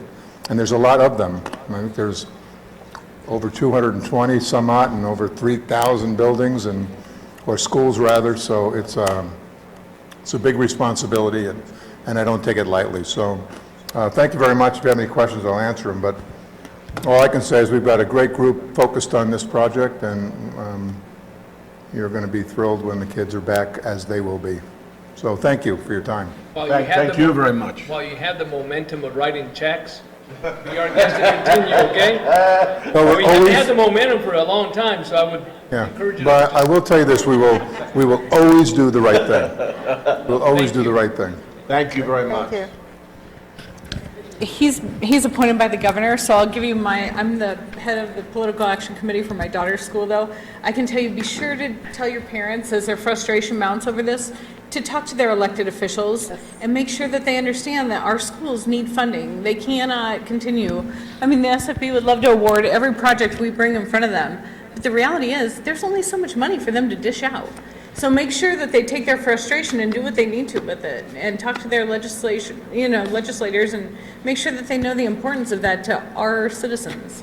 So, Well, I think. but I'll take off my pack. I thank the School Facilities Board Director and his wife for talking about Glendale, because we definitely do have some issues in Glendale, and thank her for us. Thank you. Okay, we do have a first and a second on the floor. Is there any more discussion? Hearing none. Mr. Aldama, how do you vote? Just want to explain my vote real quick. Not really an explanation of my vote. I want to thank our board for their patience with me today. I had a series of questions that I needed to get out, and truly sitting up here listening to just one board member truly is driven by patience. So I want to thank them for giving me the opportunity to ask questions on behalf of our families, but I want to thank yourselves and everybody else that's part of a team here, the School Facilities Board, for writing the check for our kids, and thank our staff for all the work they've done. It hasn't been easy, and it isn't easy being up here asking the questions that we have to, but thank you for your patience as well, and I vote aye. Mr. Samaniego? Aye. Ms. Smith? Aye. Ms. Wilson? Aye. And chair votes aye. Motion passes. Thank you for your service as board members. Okay. At this time, we are going back to the beginning, so we're at consent agenda. Do any board members wish any items to be set aside? I move approval of the consent agenda. Second. Okay, I have a first and a second. All those in favor? Aye. Any nays? Motion passes. Okay, we are now 6, we have no reports and information at this time. We are at action item 7A, policy revision, second reading. Yes, Mrs. Bartels, members of the governing board, it is recommended that the governing board approve the second reading and adoption of proposed revisions to policy GCQF, discipline, suspension, and dismissal of professional staff members as presented. And of course, Dr. Barbara Goodwin is here this evening if you have any specific questions related to the policy. Ms. Wilson? Yes, Dr. Goodwin, under the categories of misconduct for certificated staff members, there's just a couple of areas that I feel are kind of broad, and I just want to make sure that is there backup for these that kind of clarify, for instance, exhibiting incompetency in their work is kind of a, broad. I mean, what exactly does that mean? So do you have something that would back up, that would actually specify if there was a question from somebody as to what that meant? What did that look like? So all changes to the policy, there have been no changes since the first reading, and we do have practicing, we have processes that we follow as far as a continuum of discipline, and we do have a format, so we kind of have a rubric that falls into state guidelines. So for instance, if someone is arrested or has some type of abuse against a child, that's handled differently than not showing up to work on time. There are different levels of how we view things. But policy is also always very broad as well, so that if there's something that's unusual, we couldn't list every kind of infraction that an employee might have. So the ASBA lists them like this, and then on the back end, we have a continuum that we follow. Does that help? Kind of, yeah. So I'm just thinking that, being ambiguous, maybe if somebody came to you and said, well, they said this or this, and is that really incompetency? Would there be a question there as to whether that was being incompetent or not? So normally what we do is we have discipline training, and it all follows a process. And so someone who, for instance, doesn't turn their lesson plans in on time, there's a process that we follow. So that wouldn't be looked at as a serious offense, that would be looked at as a performance concern. We have differences between performance concerns and professionalism concerns. Mrs. Wilson, members of the board, basically as Dr. Goodwin mentioned, policy is often written in general forms for a variety of reasons, but typically when the policy is addressed, whether it's in a letter or a document or any corrective action, and this particular, let's say this one in particular is referenced, then the supporting documentation and or examples are accompany the document. Okay. Do you have any other questions or concerns, Mr. Aldama? On this policy revision, did the superintendent, did you seek guidance or dialogue with GEA at all? I did not. I don't know if that conversation took place from the HR level. This policy revision came straight from ASBA, as do all of our policies in here, and we follow these on a regular, reoccurring basis. So they follow legislation. As legislation changes, then we bring it here and make the changes according to the legislative guidelines. This was not discussed with GEA, to my knowledge. I'll move to approve GCQF second reading. Okay, I have a first. Do I have a second? I'll second. Okay, first and second. Mr. Aldama? Okay. Mr. Samaniego? Aye. Ms. Smith? Aye. Ms. Wilson? Aye. And chair votes aye. Motion passes 4-1. Okay, at this time, we are on 7C, the intergovernmental agreement. Mrs. Bartels, members of the governing board, it is recommended that the governing board approve the intergovernmental agreement with Alhambra School District number 68. And as the governing board is aware, Alhambra School District was very gracious in allowing us to utilize their Family Resource Center. They were in the process of transforming one of their buildings into a Family Resource Center. And after learning about our situation here and the temporary closures of Landmark and Challenger schools, they offered this building to us, and to allow the I guess the specifics as far as supplies, materials, utilities, so on and so forth, to work appropriately between the school districts. We ask that you approve this intergovernmental agreement to allow both school districts to work through this process and to be clear on what is expected of both parties. And I don't know if Mr. Barragan has anything to add to that. Madam President, just members of the board, because we are using their facilities, they're not charging us for the actual use, but they're not going to lose money. In other words, copiers, supplies, miscellaneous expenses, Toilet paper, whatever. We'll reimburse them for it, but the actual use per se of the facility, they're not, charging us. It's really just so that they don't lose money and break even.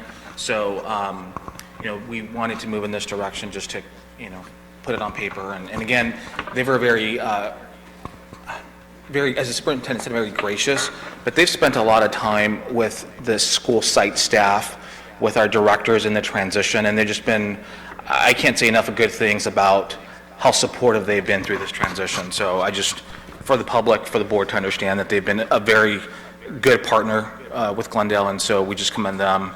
I believe it was their board member, Martinez, who initiated that, and so again, we were just very grateful for that support. Mr. Barragan, correct me if I'm wrong, and again, for the better understanding from the general public, our governing board members and others here in attendance, the expenditures that we would have normally engaged in here in running our two buildings that are closed, that money for the most part is those funds are being utilized to pay for the supplies, materials there. So it's pretty much a wash for us. I would say it's going to be minimal. Anytime you disrupt your normal plan, if you will, your normal schedule, you'll incur cost. Obviously, transportation had to do a lot of rerouting. So there will be some cost. The good thing is because the schools are not being used, it should at least mitigate or reduce that cost. Okay, thank you. Any board members have any questions or comments? Okay, I'll need a motion. I'll move to approve the intergovernmental agreement with Alhambra Elementary School District. I'll second. Okay, Mr. Aldama? Aye. Mr. Samaniego? Aye. Ms. Smith? Aye. Ms. Wilson? Aye. And chair votes aye. Motion passes. Okay, we are at 7D, the 2016-2017 capital plan. Mrs. Bartels, members of the governing board, it is recommended the governing board approve the capital plan for fiscal year 2017, and I will turn the floor over to Mr. Barragan if he has any additional information to provide you as it relates to this item. Madam President, members of the board, this is just an annual report. Very simple in the sense that it really just captures ADM projections over the next several years, and it's just before you for your approval.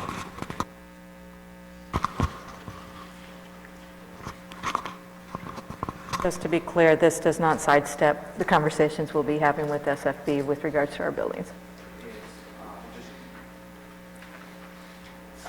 Madam President, members of the board, it has really nothing to do with that conversation. It's just an annual report with the expectation that we're projecting our ADM based on whatever methodology and it's in there, so that they have an understanding of what that might look like from the state's perspective. All right, any board members with questions or comments? I move approval of the capital plan for 2017. Okay, I have a first. Second. Second, Mr. Aldama? Aye. Samaniego? Aye. Ms. Smith? Aye. Ms. Wilson? Aye. And chair votes aye. Motion passes. We are now at 7E, the 2015-2016 annual financial report. Mrs. Bartels, members of the governing board, it is recommended that the governing board approve the annual financial report for fiscal year 2015-16 as presented.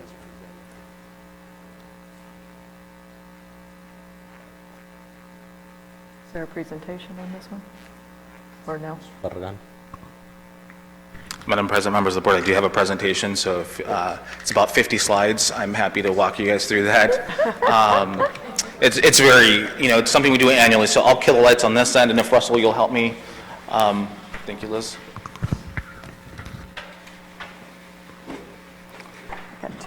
And Madam President, members of the board, this is obviously an annual report that's required, and it's due to the state by October 15th. It's really going to give you a perspective of how and what we spent throughout the year. So in M&O, we spent about $68.5 million. 88% of that will always be your salary and benefits. Usually that's 87 to 88, and you can see where the rest was spent. This is the first year in which the district's carry forward is greater than 4% or close to 4%. I think we were always flirting with 3.7, 3.8.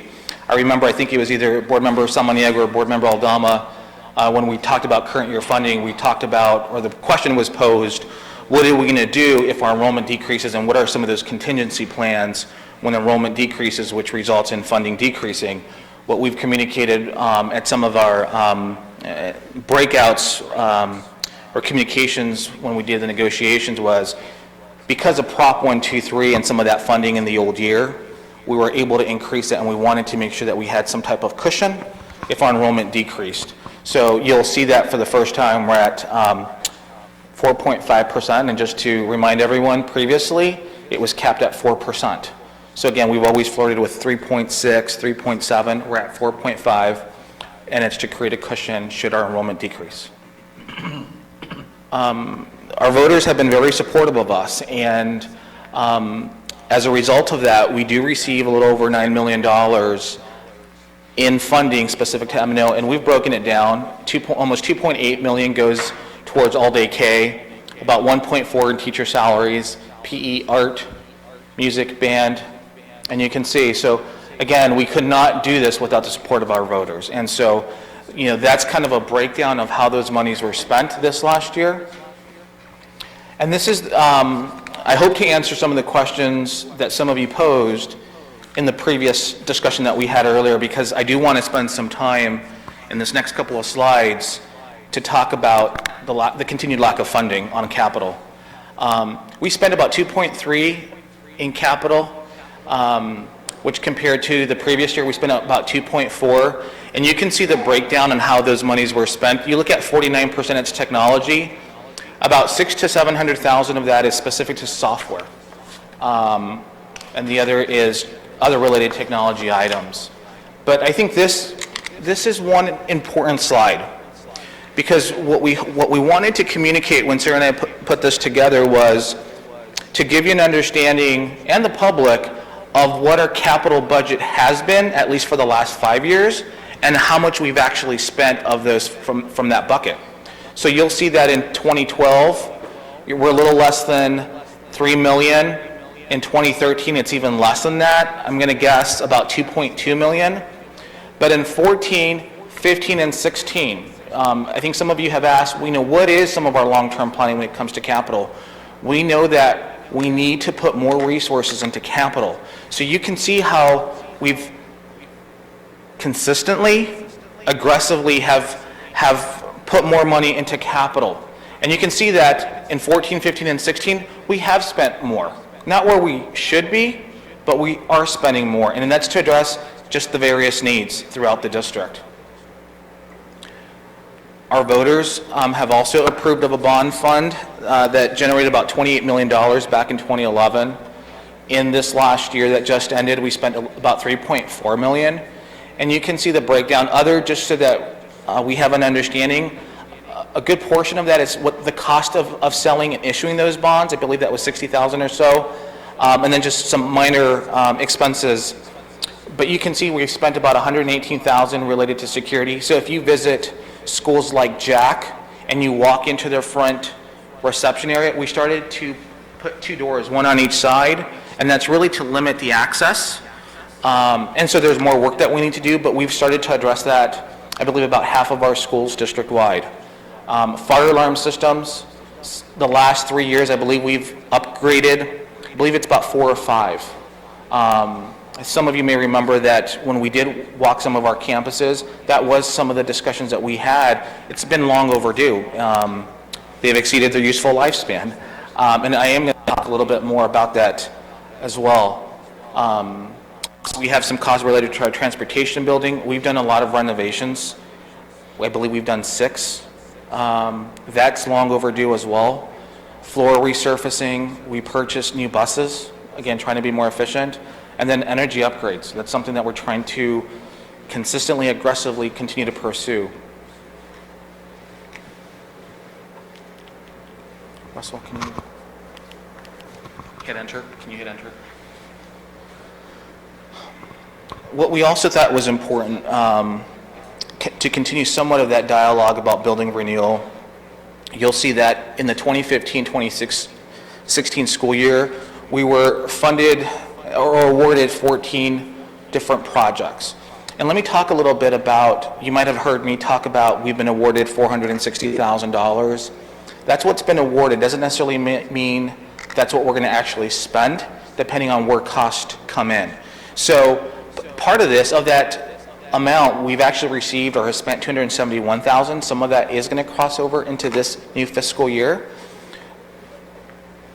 But I think, going back to some of the comments that were made earlier, the staff has, I would say, aggressively and consistently pursued funding to address some of the things that are up on the screen, whether it's water heater replacements, fire alarms, and just getting structural engineers to do whatever analysis we need them to do.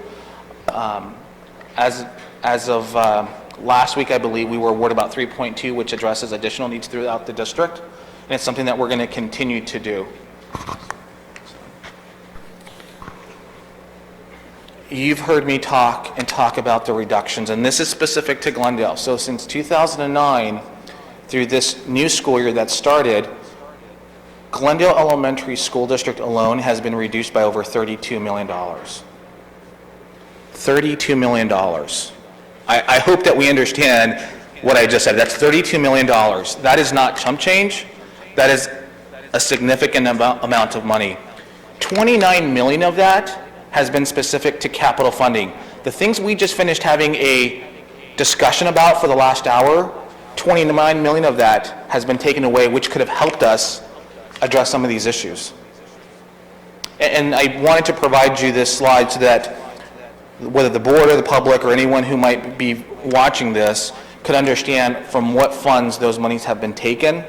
And you'll see that, again, that fourth column is really the biggest. And it's really the coral in this, what's called the soft capital allocation, and now it's called district additional assistance. It's $10 million. Again, technology, building deficiencies, furniture and equipment. Those are all the things that those funds would have been able to provide our students and our staff members.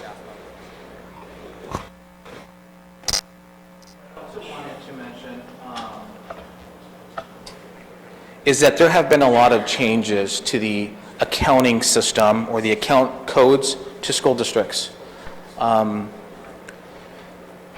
I do believe that some of those changes by policymakers will have negative impact on school districts. And so we're working on kind of analyzing what that's going to mean for our school districts in particular. But you've heard me talk about two things in the past. I know that we've presented this to the staff here, that the classroom dollar report, there is one area, and it's significant for school districts that provide insurance benefits to their retirees. If you retire, and I'm going to use Marianne Wilson as an example, if you don't mind. If you retired from our school district as a music teacher, historically, we would have coded that expense for your retirement benefits as a teacher. That has changed for this last school year that ended. The number is about $680,000, if I remember correctly, give or take, on what we spend on providing health care or insurance for our retirees. That will be forced on the schools that provide that type of benefit to our employees or retirees to be coded as administrative cost. The other thing that I want to, and we've talked about this I think in the past, the other piece that I want to point out is, as part of the financial stress assessment that the Auditor General does on all school districts, they talk about whether it's M&O, a healthy carry forward, and then capital. The district has shown yellow, which represents moderate stress in capital funding. I wouldn't be surprised if instead of doing a 3-year average, they move that to 5 years. In other words, it's going to change what that's going to look like. So if school districts really have stress, by them having a longer years, going from 3 to 5, that could make school districts look better than they really are. So I want us to be mindful of that, because going back to some of the comments that were made, we need our communities to understand what's happening and what's occurring to public education, the lack of funding, the continual positioning of putting districts in a corner and making them do more with less. School districts, let's get away from the reductions. The funding levels before the reductions, specifically in capital, were funding formulas that were adequate for the 1980s. You go to 2009, and then they start to cut that, and then they cut that, and they cut it even more, and now we're at 91% of that funding. So this whole argument that school districts really need to live within their means is an unrealistic expectation, and it's a result of a lack of understanding what has happened to education. So I don't think that any of us could live off of our 1980 cost of living, let alone further reductions, and then being told you need to live within your means. And so I think we really have to continue to advocate for our students to provide better funding, to provide some of the deficiencies that we've spent some good time talking about, because as I think some of you have mentioned earlier, I don't believe this is isolated or specific to Glendale. I believe that this will be a statewide issue. This will be a bigger problem as time goes on. And I think there's an old Midas commercial that said either you pay now or you pay later. And if we wait to pay later, it's going to be significantly more. That really ends my presentation. I'm happy to answer any questions that the board may have.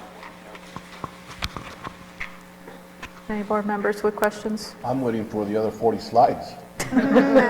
Russell, can you pull that up, please? Private viewing. Well, I know I had submitted a question, and then I found the answer to it when I got to the end of the to document there, so,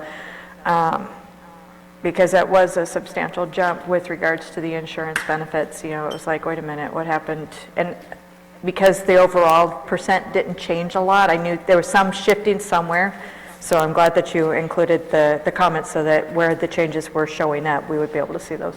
Thank you. At this time, I need a motion. So moved. Second. Okay, we have a first and a second. Mr. Aldama. Aye. Mr. Samaniego. Aye. Ms. Smith. Aye. Ms. Wilson. Aye. And chair votes aye. Motion passes. We are at 7F, out-of-state teacher recruitment trips. Mrs. Bartels, members of the governing board, at this time, we're recommending the governing board approve the proposed out-of-state teacher recruitment trips, including participation in the job fairs specified in the corresponding out-of-county state travel for employees who attend. It is my understanding that as we continue to assess and consider other opportunities that may be fruitful for us as we seek to hire teachers, Dr. Goodwin shared with me, and I heard it as well on the news recently, specifically KTAR the other morning, the state of Arizona is still in need of 2,000 teachers. And that means that we started this school year statewide 2,000 teachers short. And it's becoming a crisis and an academic. So we continue to look at opportunities. I know that a discussion, I believe, took place while I was gone last time and not feeling well. And we're also still looking at some other states that may be fruitful for us. And we're researching those opportunities and those universities and or locations that will assist us in filling teacher positions. Dr. Goodwin, anything to add? I'm sorry. I have a comment on this, which is outside of the box, actually, of than what's written here on these trips. I've just been thinking about like the state of our world, and that there's been people that are in refugee camps and that are professionals. And as I've just got back from another country, and I know that they speak English in a lot of other countries, and that teachers have been displaced from other countries. We have to think out of the box, and I know that we have a relationship with the IRC, and so I don't know if there's somehow that we could bring professionals that are displaced from their homes to our country to help us out. And we have refugees that are here, you know, that are already here in our schools. So, I mean, that may be something to look at as you are doing, you know, more of our recruitment. Because, like Mr. Quintana said, it was on the news yesterday, you know, about the 2,000 teacher shortage, and we know that it's there, and it's going to continue unless something different happens. Mrs. Smith, members of the board, and I'm sure Dr. Goodwin can add to this, but we have had some conversations, and I'm sure she has had conversations with her team as well. But one of our neighboring school districts just hired, I believe, 30 teachers from the Philippines. That comes with some challenges as well, because it's not the silver bullet, but you know, I understand that in some of those cases, these individuals have made the sacrifice to be here and they have a job opportunity, but housing has been a bit of a challenge, lack of transportation. Other teachers are pitching in to help, and sometimes cultural barriers and so on and so forth, but they're trained teachers. And that's something that Dr. Goodwin has asked me if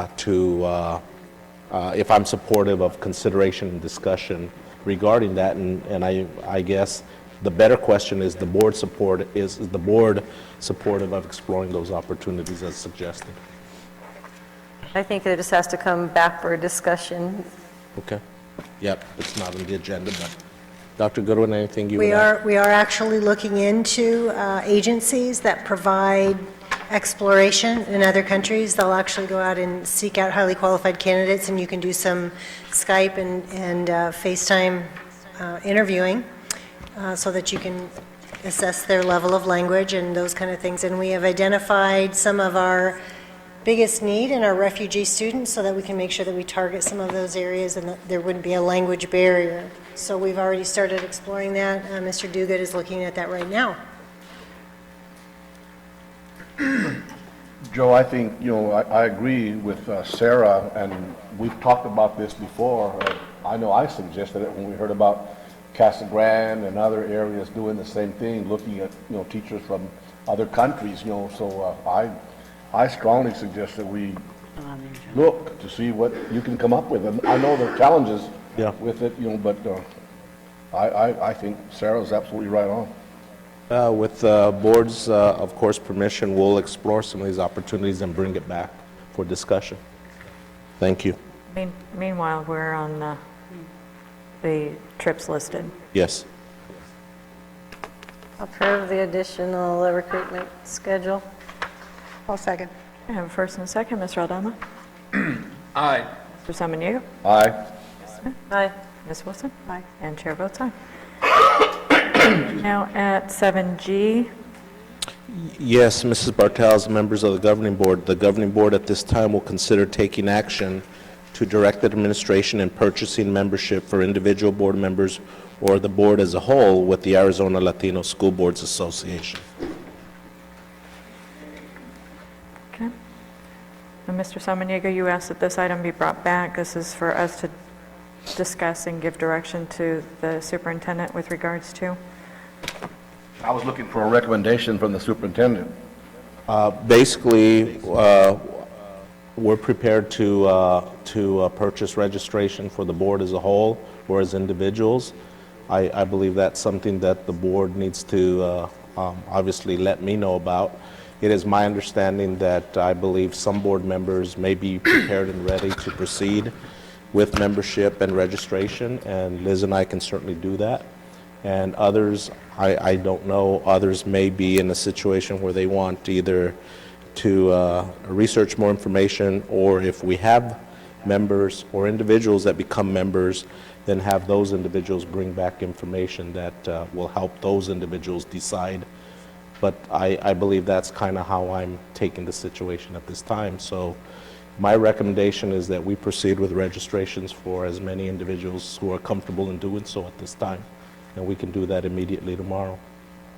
Madam President, this question to Mr. Quintana, away from signing up as an individual, Yes. because for the Arizona School Board Association, we are a whole, correct? So do you find enough, I know you're familiar with the association, with the Arizona Latino School Board Association. Are you, as a superintendent, do you feel comfortable that there's enough resources from them for a school district that's 85% Latino children? Do you feel that this is something that we can benefit from, not as individuals, because I can do that on my own with them. This needs to be more of the body and the school district. Do you feel like we could be beneficial to that as a school district? I believe that any organization can be beneficial to our school district as a whole. I think the dilemma that we face at this time is that because it's a fairly new organization, I don't know the level of comfort of all members.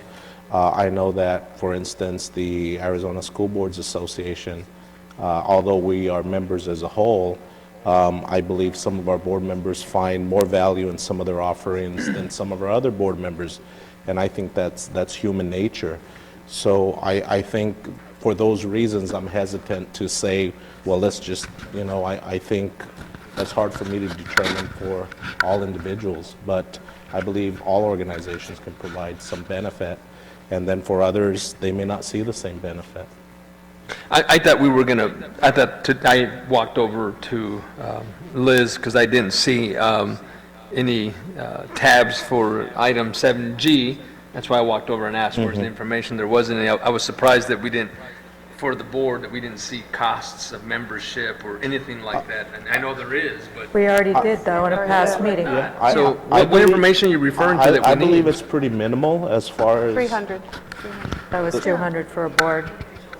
That's what I thought. That's you just said we needed more information. Oh, no, we did all that. I'm not saying as far as cost and so on. I don't know, based on the last conversation, and I wasn't here for the one before, but I believe that I think some board members may be totally comfortable today in saying, go ahead and sign me up or sign us up, and others may feel like they want to attend a meeting or gather more information or ask that those that do get registered and attend some of their workshops and trainings, bring that information back to the others.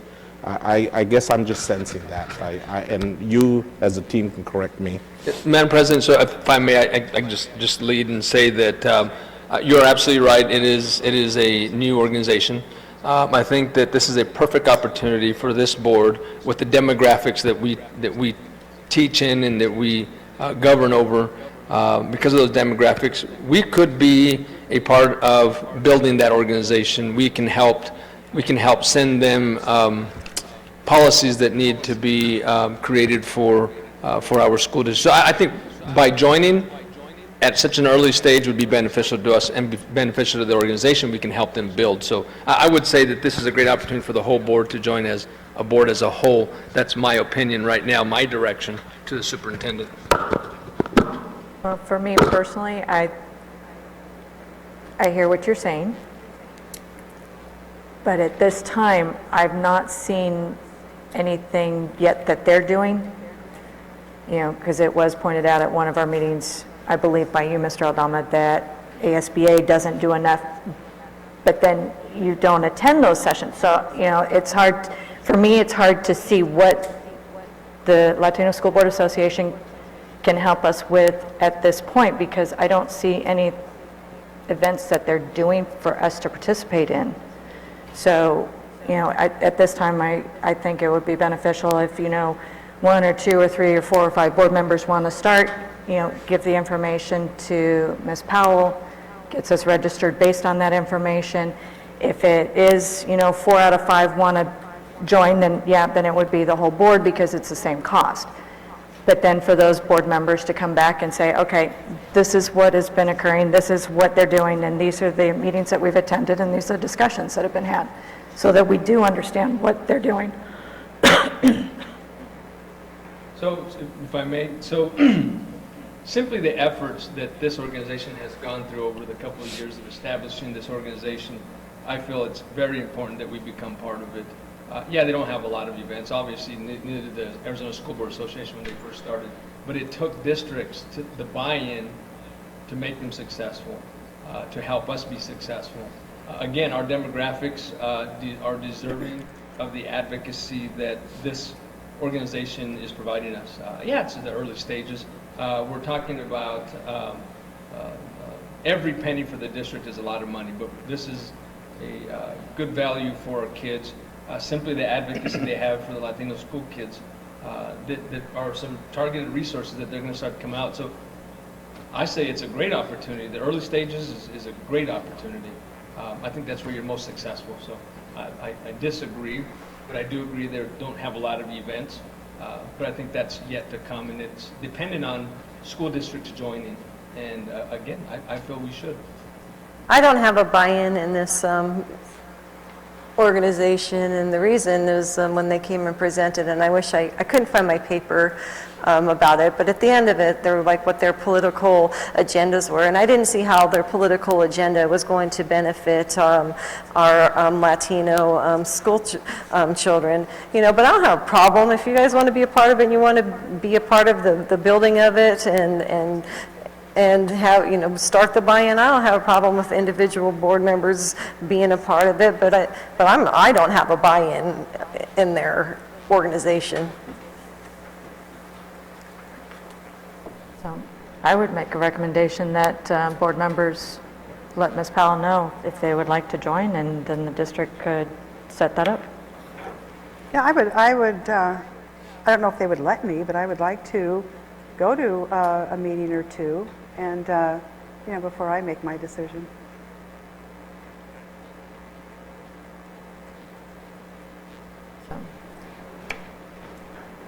We can make a motion.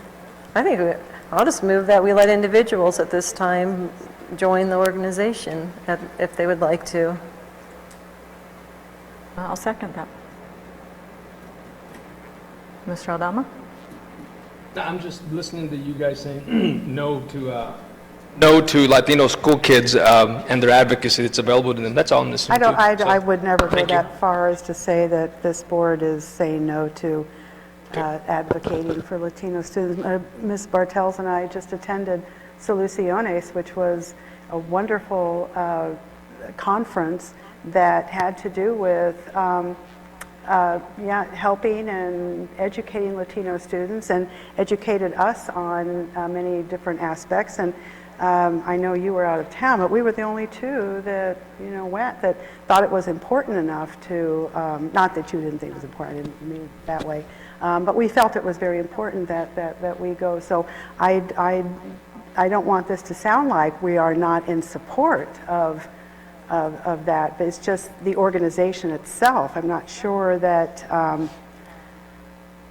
I just don't know. I would just like to see more. I would like to see more. I would like you to bring stuff back before we, as a whole board, commit to, if I'm going to belong to an organization, I don't want to just say, oh, hey, I belong to an organization, without actually going to any of their, functions or meetings. And so I would like to, if I'm going to join, I want to be actively involved, just like I do with the Arizona School Board Association.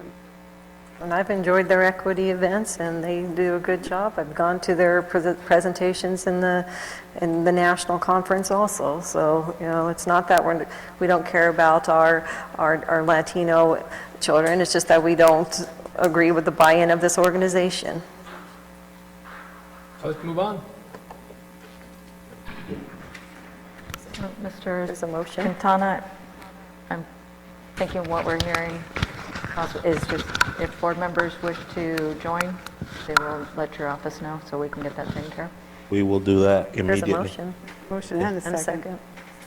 So, Mr. Aldama, we have a motion and a second on the floor And what's the motion? to allow board members to individually let Ms. Powell and Mr. Quintana know whether, if they want to join, and the district will take care of those registrations. So I just want to be clear. So there's a motion by one board member, a second by another board member, to not join the Latino School Board Association as a whole body for the Glendale Elementary School District.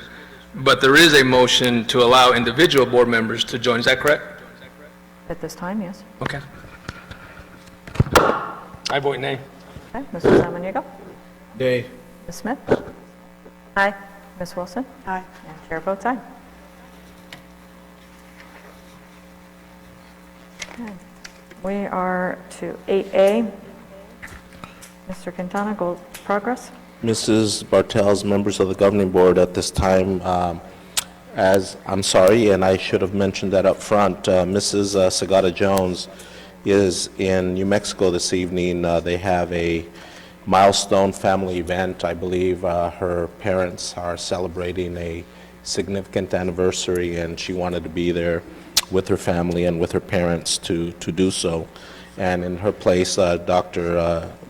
Jerry Peterson in Corvaya is here this evening, and I've asked him to provide a summary of some activities and trainings and events that are taking place or will be taking place that contribute to our student learning.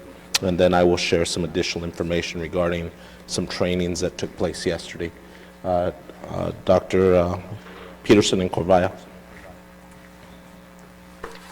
Madam President, members of the board, good evening.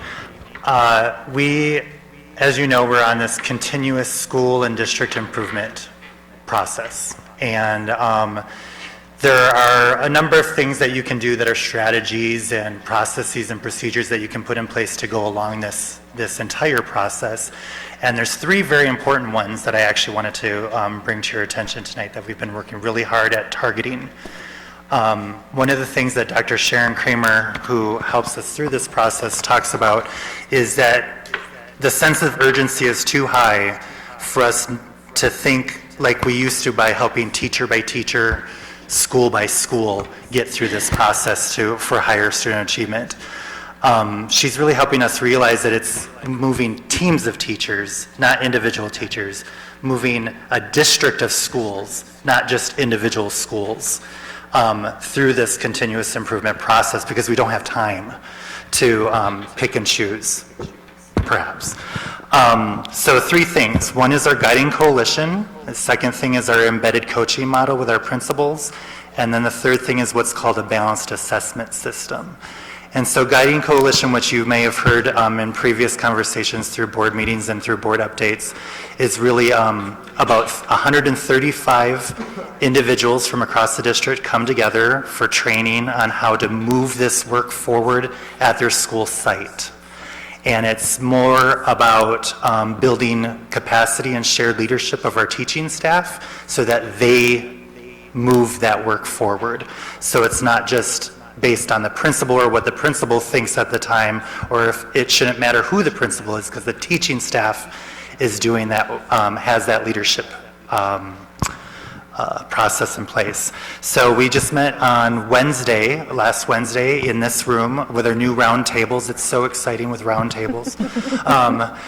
We had 135 people in the room, which makes it quite interesting, but it was really exciting because the difference between the first time we met, which was in the beginning of August, to September 21st, was like night and day, where people were nervous when they came, they didn't know what to expect.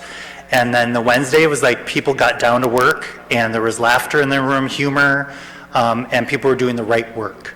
And it wasn't the principals or assistant principals or any of us talking, it were the teachers doing the talking and making things happen. So that was really, really exciting. And the expectation is that they go back to their campus, feed that out to their campus guiding coalition, which then feeds into their collaborative teams so that everybody's on board with that same process. And so that's really exciting. The second thing I mentioned was embedded principal coaching.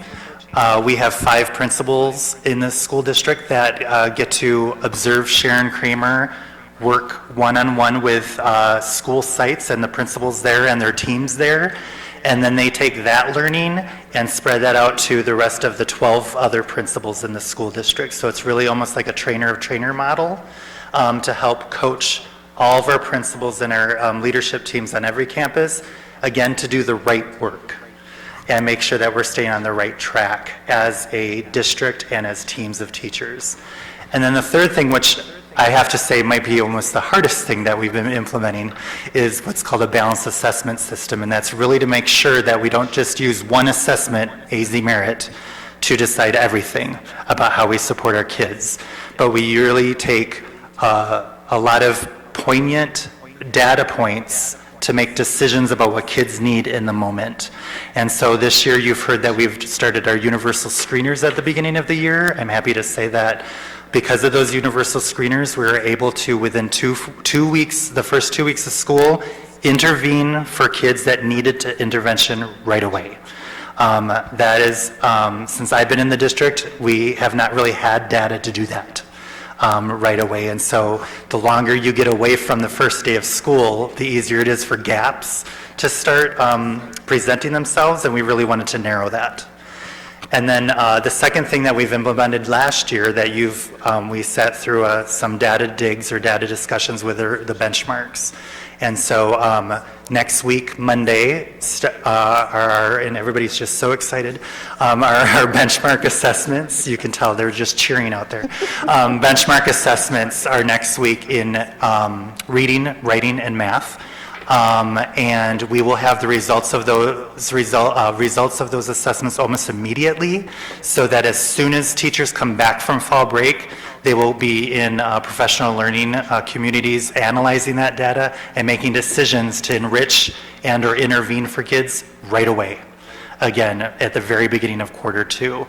And the parent communique with all those test results, the assessment results, will be available at the parent-teacher conferences that week.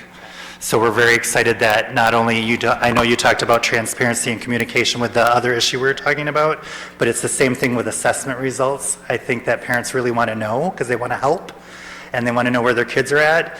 Having a quick turnaround and transparency in that process really helps us really build that relationship with parents, and it really helps students understand where they're at and teachers give them the information that they need in order to act as quickly as possible. So those are the 3 high leverage strategies that we're really focusing on right now. And like I said, we can't be more pleased with how it's going. People are sticking to the work with fidelity and really understanding that this is where we're headed, and I think are really excited about the process. Mr. Quintana, can you schedule some time, I don't know if there are other board members, but I would like to, after these benchmarks have gone and there's one of those PLC meetings and they're talking about the results, I'd like to just be an observer. Okay. Understand a little bit more about that work and how the conversation should occur. I would be happy to do that.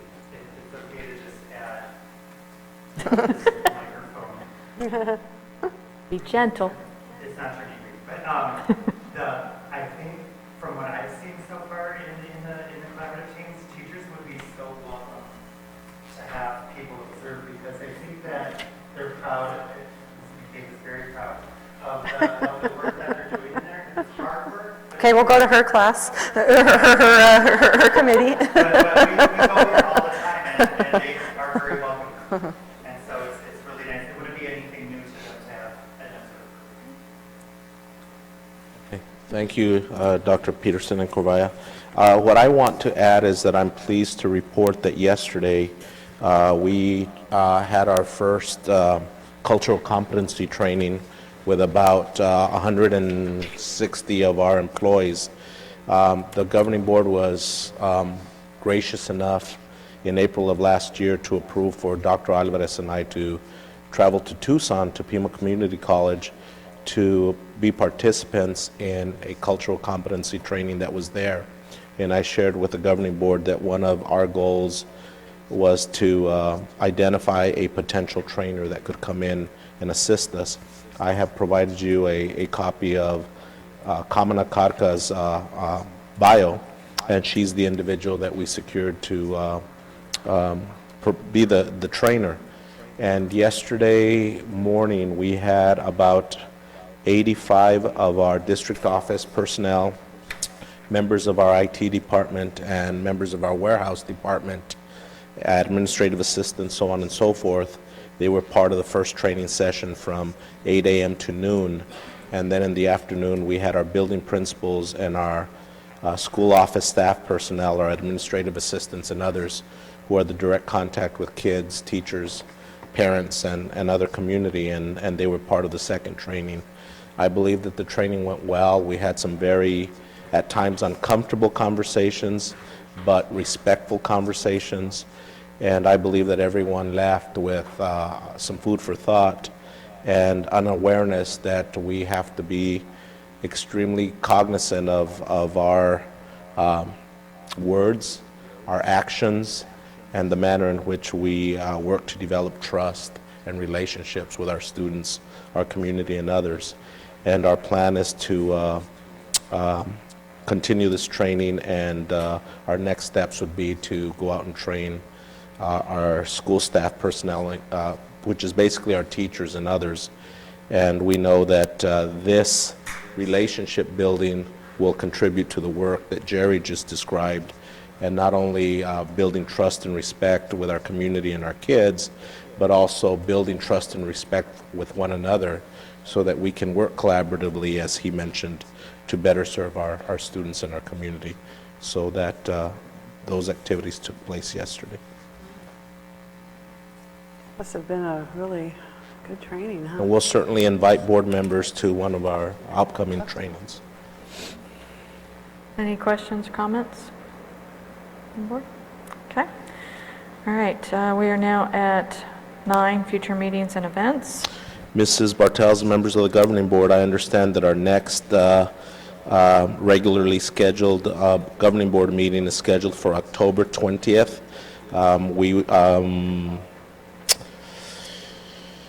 Jennifer McLennan is working on some policy drafts regarding the non-discrimination policy. I understand that she was here and did have conversation with the governing board during the last board meeting when I was not here.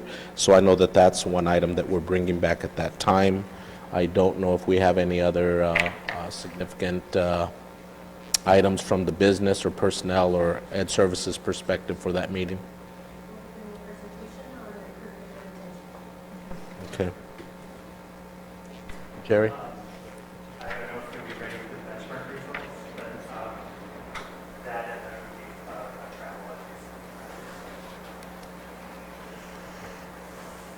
Mr. Barragan, anything, or everything was tonight? You know, I honestly can't answer that question. I believe it would be just our usual business at this point. Okay.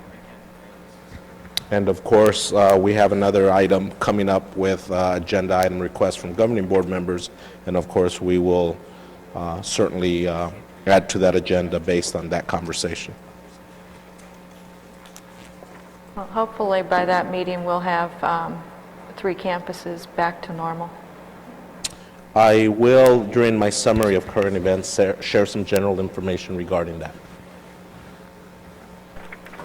All right, so we are at item 9B, agenda item request. Mr. Aldama? Mr. Samaniego? Did I understand you, Joe, to say that legal counsel is coming to the October 20th meeting to discuss? If the governing board wishes, but per my understanding, it was requested that she develop some drafts and revisions to the non-discrimination policy, and she is doing that, and we will be prepared to present several options that evening, including our current policy. I was just wondering if maybe at the same time we could ask her to please review the emergency policy for us at that time, Okay.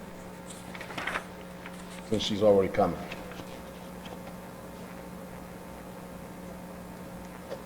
Okay, Ms. Smith? I just want in the future to have a report during a board meeting about our buildings. Okay.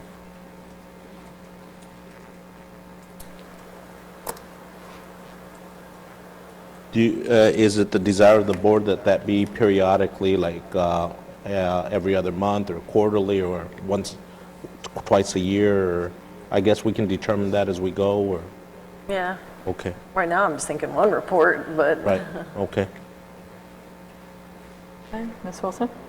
I know it was mentioned that we were going to look at creating a policy, a new policy for travel expenses. So is that, I think the sooner the better. Is that are you thinking of bringing that back soon? Mr. Barragan, I know that you've had conversations. Are we looking at being prepared to provide some recommendations in that area in the near future?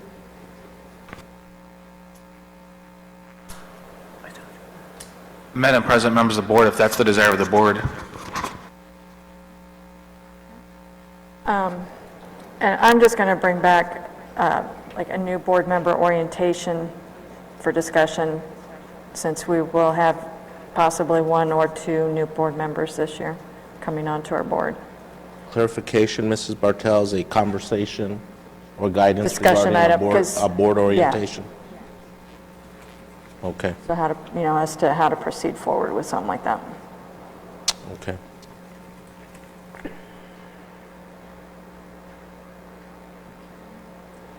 We are at 10A, Superintendent's Summary of Current Events. Mrs. Bartels, members of the governing board, we are currently seeking additional teachers, of course, in a variety of areas, but we are also looking for an additional teacher that can help us serve refugee students. We've had approximately, Jerry, how many new refugees? I know that Smith School received about 19, but district-wide, I believe, is closer to 50 or 60, correct? We've had about 50 or 60 new arrivals in the past week, and so that's certainly a concern in an area that we have to address. And so I do appreciate the work of the principals and the teachers and others who are supporting these children under these difficult circumstances when they first arrive. Obviously, it's not only challenging for their families and for our students in adapting and adjusting to a totally new environment, but it's also challenging for our staff members who are trying to help them adjust as well. So we are aware of that, and we're working through that, and we'll keep the governing board posted. Based on, I'm hesitant to be overly specific, but we believe that, at least for now, the repairs at Challenger and Landmark are on schedule, and so we're hoping that we can, in the near future, start looking at, and we will, in trying to be proactive. We're meeting with principals, our various department heads, and others, and we're starting to discuss the logistics of moving our staff members and our kiddos back. And we should get word by hopefully middle of next week, but from our construction people and our architects and other individuals as to if we're still on schedule, and we're anticipating bringing them back by our target date. That's all for now. We're at 10B, governing board members, and Mr. Aldama stepped out of the room. Mr. Samaniego, do you have anything? Yeah, for the superintendent, what is that target date for them returning back to the school for the completion of the work? The information that we provided the community in general was that Monday after the fall break. And so we are in session, of course, tomorrow, then we're in session next week, then we go on fall break. And of course, hopefully, no weather issues. I don't remember it raining this time of year in past years, but they've been working through those light rains and so forth. And of course, hopefully, we don't have any unexpected challenges, but that was the original target date. Thank you. I'm sorry, and in relation to that same situation, I will ask Liz to contact board members tomorrow, or maybe based on how it's late, so it's probably best that she contact you tomorrow to see if governing board members are interested in touring not only Challenger and Landmark, but if there's any interest in also visiting the temporary placement schools as well. We can certainly do that in the next few days. Okay. So we're at 10B, governing board report on current events. Mr. Aldama, do you have anything? No, none. Okay, Mr. Samaniego? Else?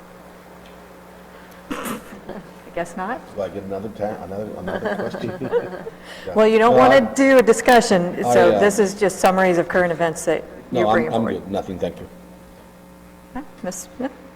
I just have one comment, piggybacking on what Mr. Quintana said about the refugees that came into our schools. I really think it would be a great idea if we paired up families with other people to help them adjust more to life here. And I think a family, in our family advocacy type of role, if we could, just go meet with our churches. You know, there's so many churches and people that may be able to help us here and be able to just lend a helping hand, but they need to know what we could do to help. And so, I really think, that we could have a better community if we knew how to help. And then the other thing is, again, I just, from earlier, I just want, again, thank all of our staff, from transportation to IT, to,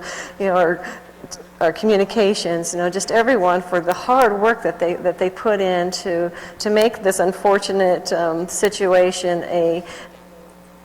as positive as it could be for the circumstance that we're in, and I'm grateful that we've had some experts here that are going to keep our schools safe for our children, and just kudos to everyone for the good work that they've done. If I may, Mrs. Bartels, members of the board, I had it in my notes and missed it, but I can't say enough about how many people have stepped up. They say that when you have a crisis or a difficult situation, people shine, and we certainly have seen that in not only our children and our staff, but administrators and others who have just risen to the occasion and have made a very difficult situation work. Ms. Wilson? Yeah, I'll just have to piggyback on all of that and say I'm just so proud of this district and the way you have responded to this unfortunate circumstance that we have found ourselves in. I know the long hours that were put in to figure things out and the displacement you all have felt in moving everything around.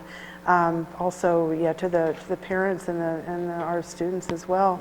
But I also want to publicly thank Alhambra for coming to our aid, and I don't know what we would have done without them. So just a big thank you to them too. But just thank you to all of you for everything you do. To piggyback on that, I've watched different staff members posting on Facebook from church groups, community members, businesses, other schools in the district.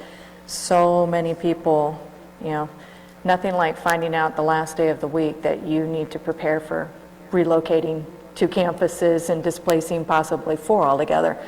A lot of man-hour, I know, just sitting in the room when I was told, I was hearing the words. I knew what the words meant, but it was still like, what? But just watching the conversations and the questions and the concerns and just going through and, all right, we already thought through this, and then coming up with new things that they needed to look at and see how to deal with when the time came up. But on a fun note, I actually got on a bike for a second time in 2 years and participated in the Writing for Reading that Dr. Richmond helps to coordinate and get that set up. So over 4,000 books were given to students at Sunset Vista and Coyote Ridge. It was just a really fun event to do, and not quite as long as last year. So, all right. So at that point, we're at item 11, adjournment. I need a motion. Move to adjourn. Second. Okay, all in favor, say aye. Aye. Have a good evening. Here, we pass that down.